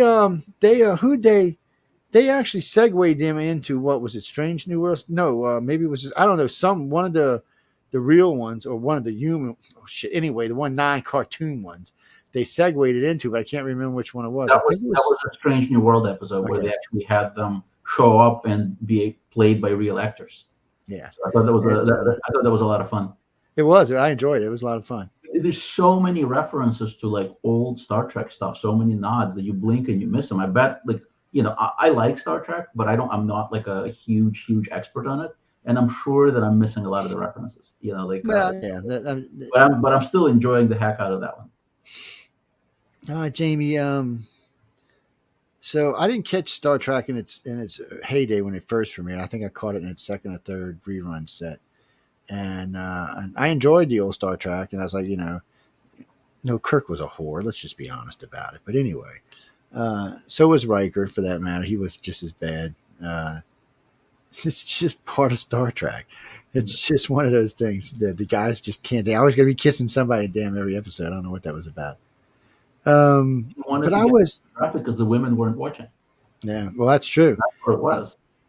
I was a middle range fan. I've never been like over the top kind of fan, but I mean, I enjoyed him. And when a lot of people giving Deep Space Nine trouble, the only thing I didn't like about it, to be honest with you, I like pretty much everything in Deep Space Nine except for what's his name, the captain. Oh, I And love I didn't dislike him. I just, it was something sometimes he would get stuck in between for me for some reason. I don't exactly know why. My favorite, my favorite character was Quark by far. I'm sorry, Oh, guys. sure, yeah. I'm I sorry. think he made it's between him and Picard for a favorite captain for me, actually. And I liked him a lot. I thought, I mean, it took him a little while. If you watch him in the it first, did take him. if you watch him in the first season, he's not really like quite like aligned with the role yet. But like after, it was a long show. It was what, like 7 seasons? So after the 7 first, seasons. I thought he really, kind of like inhabited the role very well. I think it was like 180 episodes or 175 episodes. It's a lot. Oh no, people! Today they don't do real seasons. They don't even give me that shit. 8 episodes is no. That's not even a season.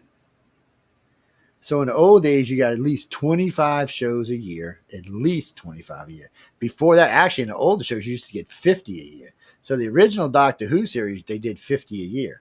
Oh God! Actually, they did 52 a year. Actually, because they did holiday specials. So the American shows used to be 22 to 24 episodes always. Yeah, I mean, like unless something weird happened with the network. So the reason shows like Discovery had a hard time making it is because you try to cram in 10 episodes, 25 episodes worth of stuff. And it just doesn't work. It's too much, and you start missing stuff. And Discovery's main problem was well, first off, the Klingon War. That's not how the Klingon War happened. I'm not, like I said, I'm not even a Star Trek junkie, and I know that's not how it happened. It was just they took so many things for granted, and they never realized how many people watched the old Star Trek. And I'm not talking about Kirk Star Trek. I'm talking about Janeway and Picard and Cisco. They didn't realize even the Z-Geners had been watching them. So when they went off in this tangent with Discovery, everybody's like, well, it was decent sci-fi, but it was crappy Star Trek, and that's what killed it. So what they did was they said, we'll save it. We're just going to go 29 centuries into the future, and then we can do whatever the hell we want because, they don't really know what's going on then. But even that didn't work.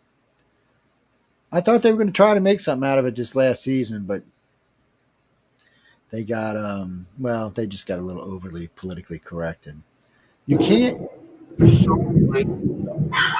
Sorry about that. Just lightning out, thundering outside.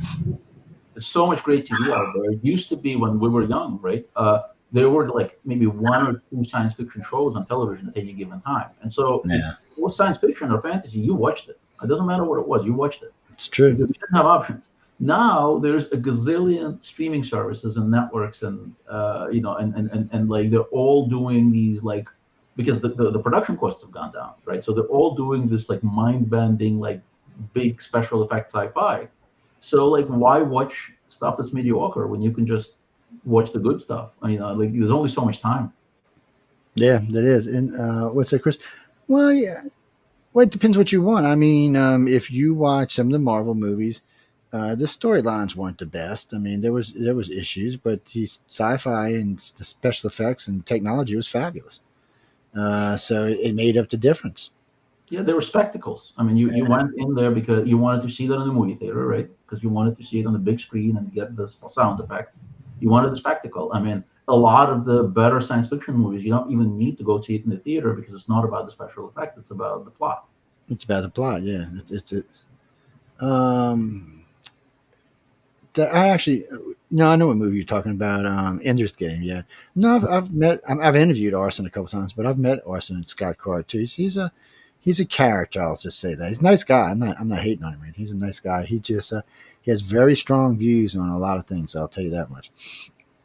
Well, there's an interview up on the YouTube page. It's actually on SoundCloud too, where I interviewed him when I was in California a few months ago, and it's a good interview.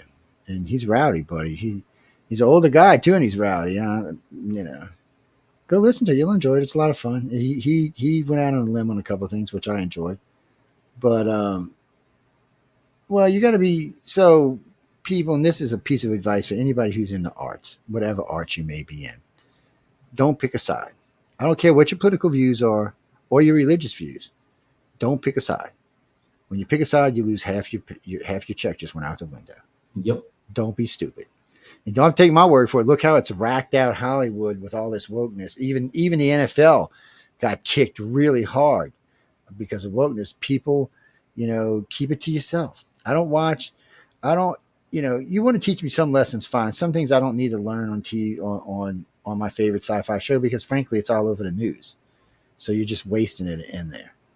And you're turning me off of it, so I won't watch your show. I'm not the only one, people. A lot of shows are really taking a big beating over this.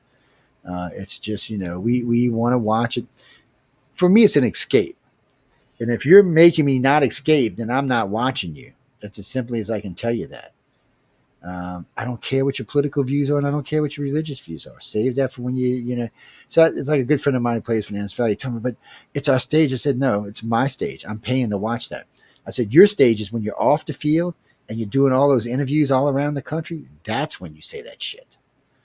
Okay, so that's a perfect time for Sarah. It's like when you're on my podcast, talk about it, man. Spit it out, get out what you want. But when you're standing there ready to play football, that's not the time. We didn't come there to watch that shit. We came there to watch you bring somebody's brains out and score a touchdown. That's what we're there for. And it's the same thing with sci-fi TV. We're there for the television or the movies to enjoy it. If you read Card's work, he's very good about not injecting his personal views into it. You could not tell what his actual views are. No, that's true. That's true. He's a master storyteller. Ender's Game is one of my favorite books, and the rest of the series I love as well. But yeah, I may not agree with all of his views politically, but I will not see those views in my face in his books. No, you're not. Well, that's what I was telling you guys. If you go listen to it, you'll see. If you've read any of his stuff or you've seen any of his stuff, when you listen to the interview I did with him, you're not going to reconcile that person with the author. You're going to actually think they're different people. But no, everybody has a views. I don't really talk about my political view, even on a news show. I'll just say stuff like, "Oh my God, that guy was a bleeping moron," or "Jesus, how could anybody even think about that guy?" Well, no, we don't. We hate. No, when I tell you we hate on everybody, we hate on everybody. Doesn't matter what sex you are. Doesn't matter what color you are. Don't matter where you are in the world. If you have done something really stupid, guess what? We're going to remind you of it. Oh, no, I hate on Putin all the time. I like it. Xi Jinping. Well, Xi Jinping's a little different because when I can't remember the other guy's name, but when he left power in China, just before he did, when Hong Kong went back to China, we had servers in Hong Kong. So the People's Republic called me and said, well, look, we like your station. And this is a long time ago. It's over 20 years.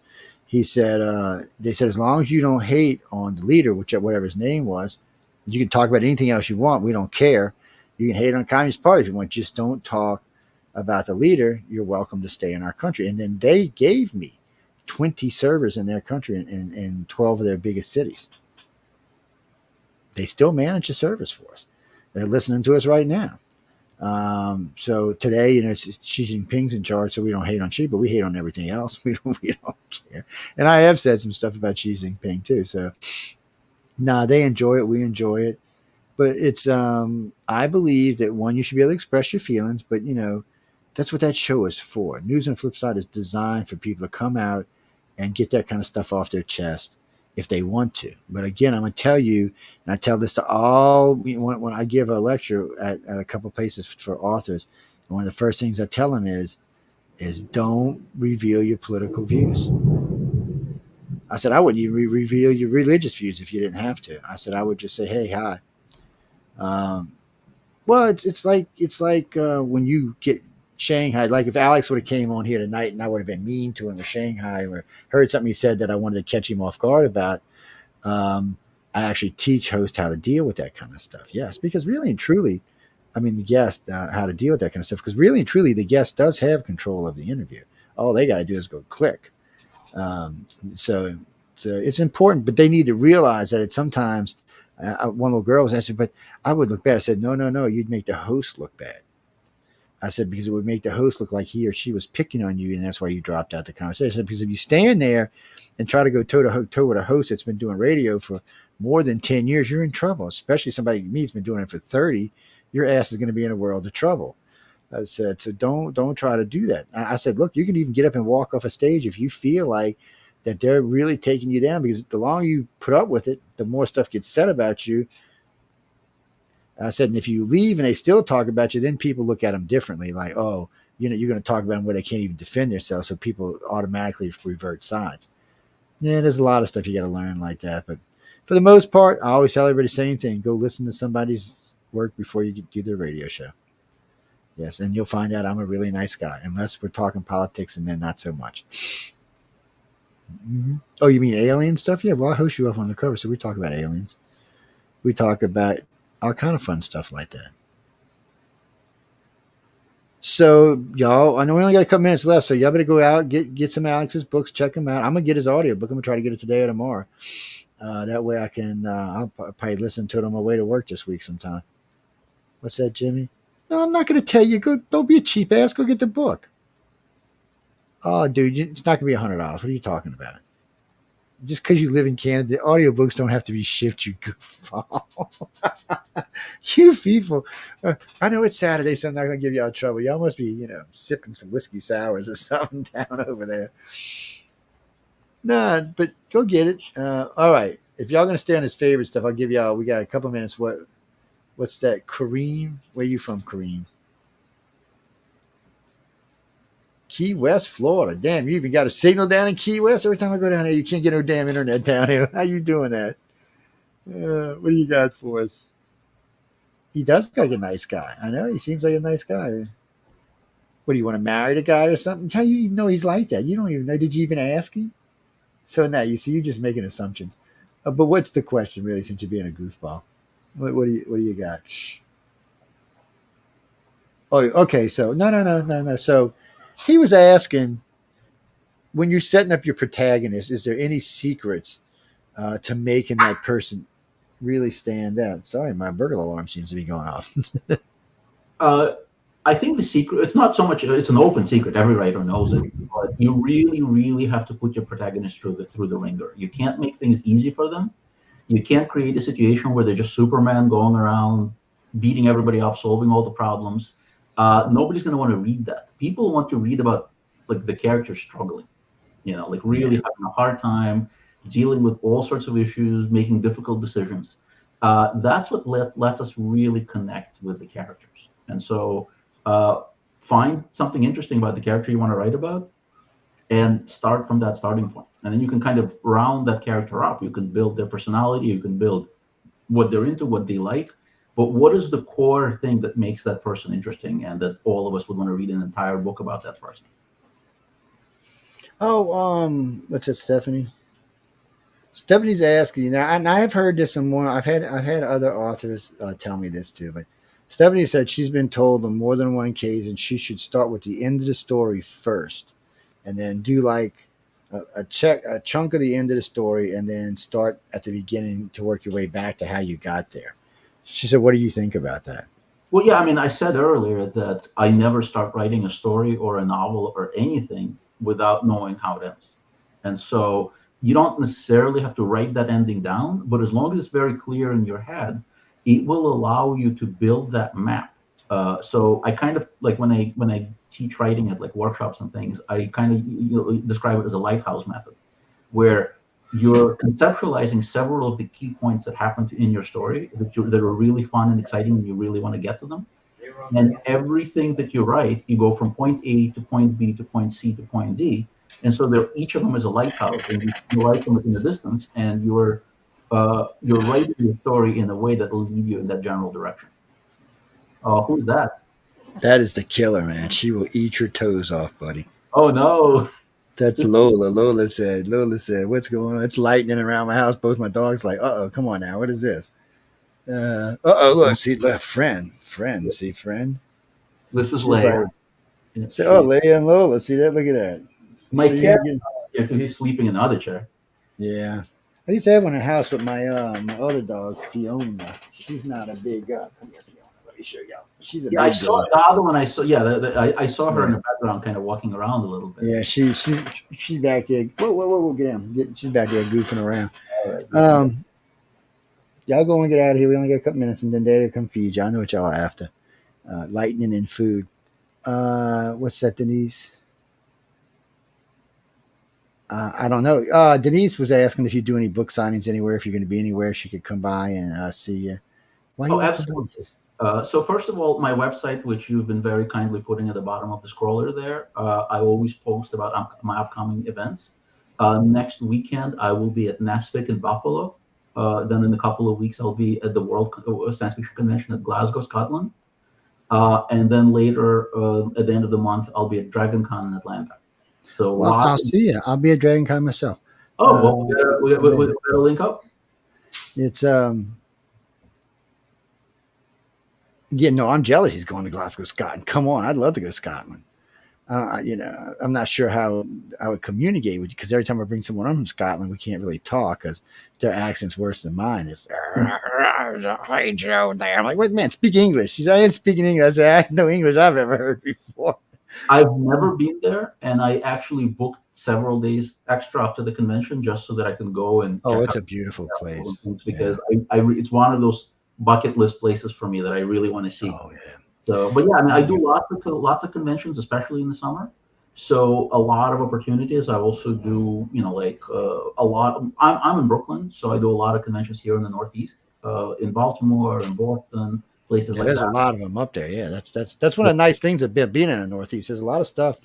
Well, there's 65 million people live in that little corner of the country up there. Yeah. There's a lot of stuff that goes on up there. Lots of conventions, lots of things going on, lots of bookstores. There's just a lot of stuff. What's that, Janice? What? Well, Janice, you live in New York. You'll probably bump into him somewhere. Just check his website. I'm sure he posted. So, ladies and gentlemen, remember, even when the show's over, when you see the archive, I mean, you can hear the archive, but remember, if you're listening, you can go to one of the video places on YouTube or Facebook or somewhere, and his website will be it'll be on the scroller. It's there for life. So as long as the archive exists, you'll be able to get the address. It's pretty easy. My name, so yeah, I was going to say it's pretty easy. Cool. Yeah, if you've got his name from right there, you can see it written up there. Just it's www. and then .com. Yeah, it's pretty easy, guys.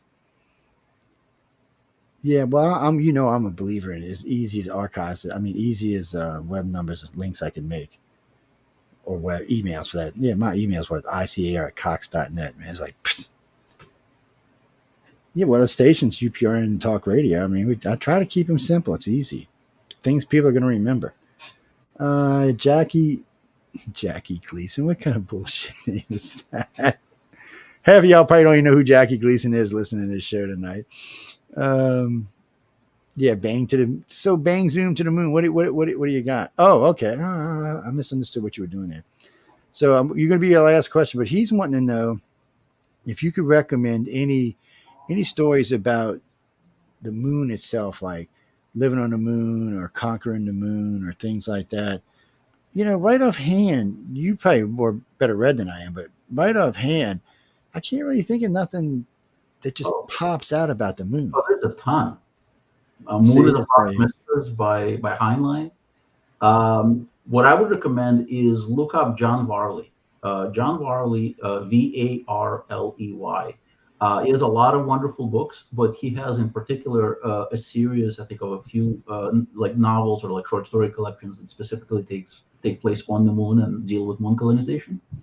And they're really well done. Also, I mentioned this earlier in the show, but For All Mankind on Apple TV, that deals for several seasons. That deals with us getting to the moon, building up a viable colony there, etc. So it's a fascinating show, really well done, and definitely tackles that subject. It's not a book, but they do a really good job.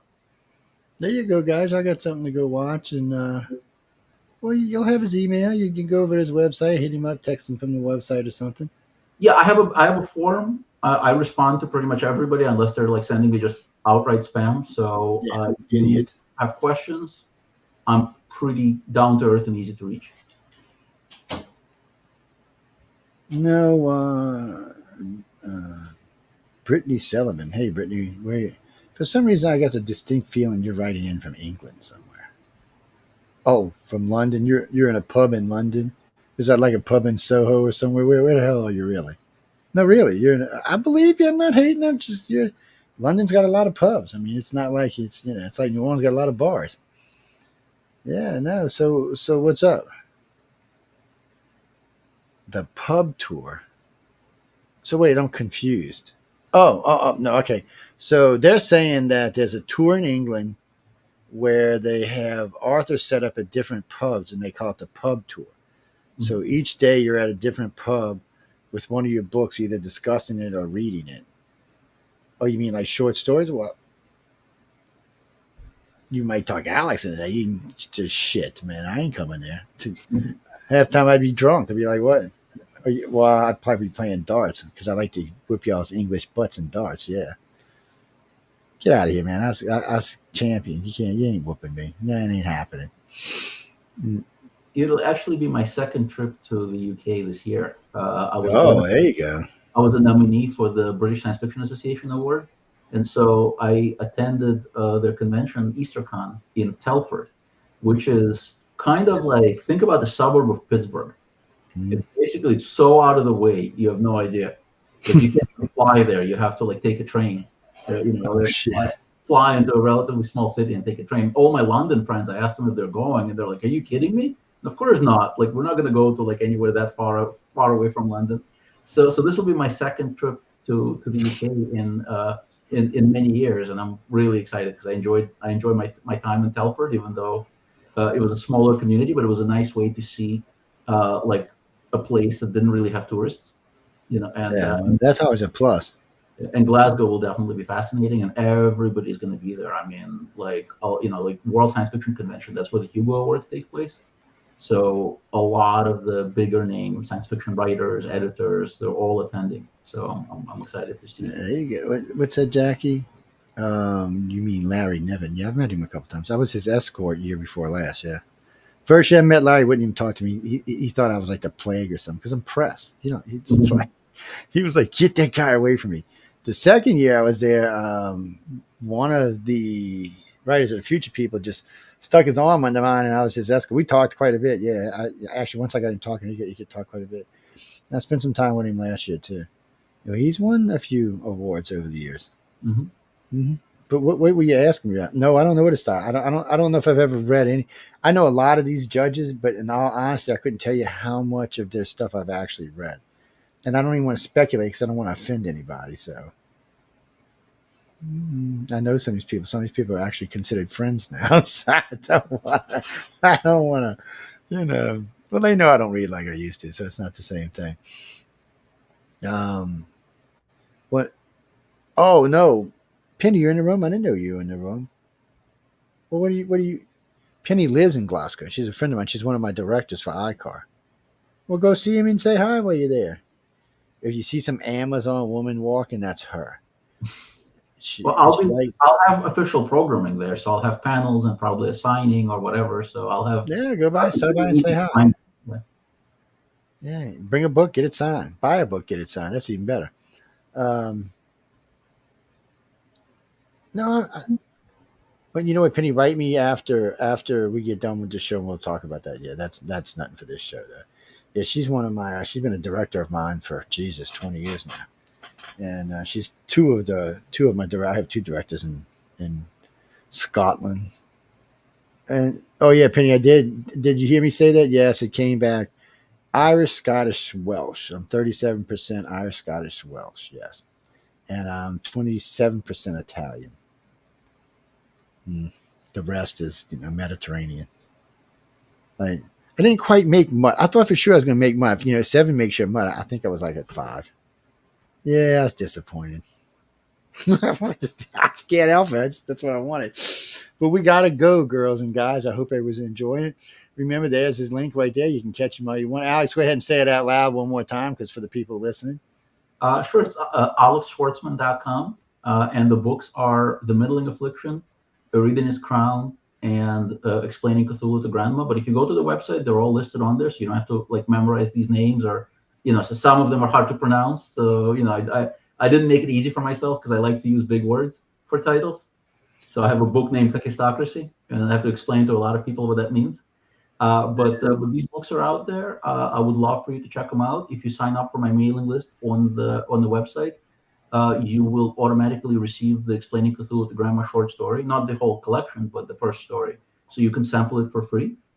And there's there's a list that links to all of my published stuff, which is a lot of the short stuff is online for free as well. People go check it out, go enjoy it. Go enjoy it. I mean, go see what you like. I mean, I know a couple of y'all were interested because I was watching y'all text as we were going by. And remember, guys and girls, before you roll out of I know y'all are spoiled because we used to use the Messenger and Pal Talk.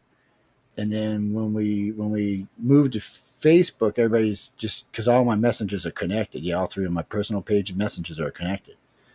So everybody started using that. But remember, if you're on Facebook, you can text us in the show live in Facebook, and it comes up in here where the guests can see it. And I can actually feature it on the board so everybody can see it. Yes, or if you're on YouTube. No, if you're on Roku, you can. I'm sorry, guys. Roku doesn't have a chat set up. Roku's a television. It's real television. Yeah, it's not No, it's real television. Yeah. I watch these guys on my 70-inch TV all the time just to see how they sound and what they look like. You'd be surprised too how good we look on a big screen TV. I know it does. He'd be looking high, baby. He's like, yeah. I didn't know I was on no big 70-inch TVs tonight. But we got to go again, guys and girls. I want to thank everyone for tuning in to United Public Radio. Don't forget to let me know what you thought about the Writers of the Future. That was on earlier today, and then followed by The Professional with Echo Turnick.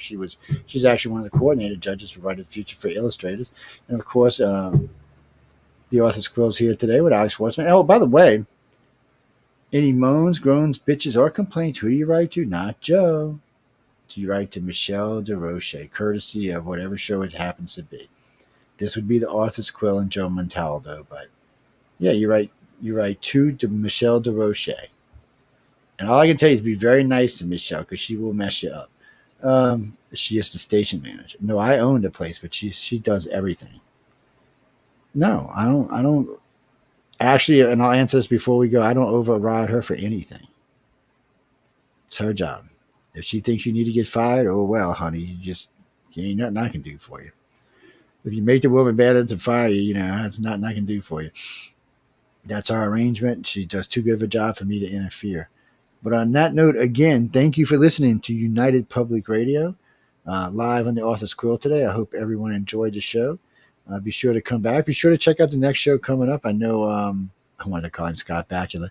Dave Scott's coming on in a little while. Be sure to catch him on Spaced Out Radio, see what he's up to. He's a Canuck. He's out of Vancouver, I believe. BC, but he's actually in British Columbia. So go check him out there and see what's going on with him. Don't forget, had some great shows on Sundays. Be sure to come by and check them out. And the whole Monday lineup, which is the Carnation lineup there. Carnation Creamer sponsors Monday. Yeah, so be sure to come by and check them. And just check them out. And don't forget, go to the Podcast Awards and vote. Do y'all want me to be pissy for a whole year? Go over there and vote. This runner-up shit's for the birds. There's 5 runners-up in a row. I'm not a good loser. I'm just saying I'm not a good loser. Go freaking vote, people. I mean, come on. 5 million people voted last year and we made it to runners-up. And then, we made it in the top 5. And then they go to the other side and vote. And then we made it all the way to second. No. First. Now, this show's not up for this show will be up for an award next year. You can bet your ass on it, but it wasn't up this year. It's too young of a show. News of the Flip Side is up, and so is Rise of the Future. Go over. I will give everybody one of them purple suckers if y'all go vote. I'm serious. Just tell me you voted. Send me a picture, and I'll send you one. You know them ones I give away on the whatchamacallit site? Yeah, I'll give y'all some of those. Yeah. Whatever. Good night, everybody, and stay tuned for Spaced Out Radio. Oh.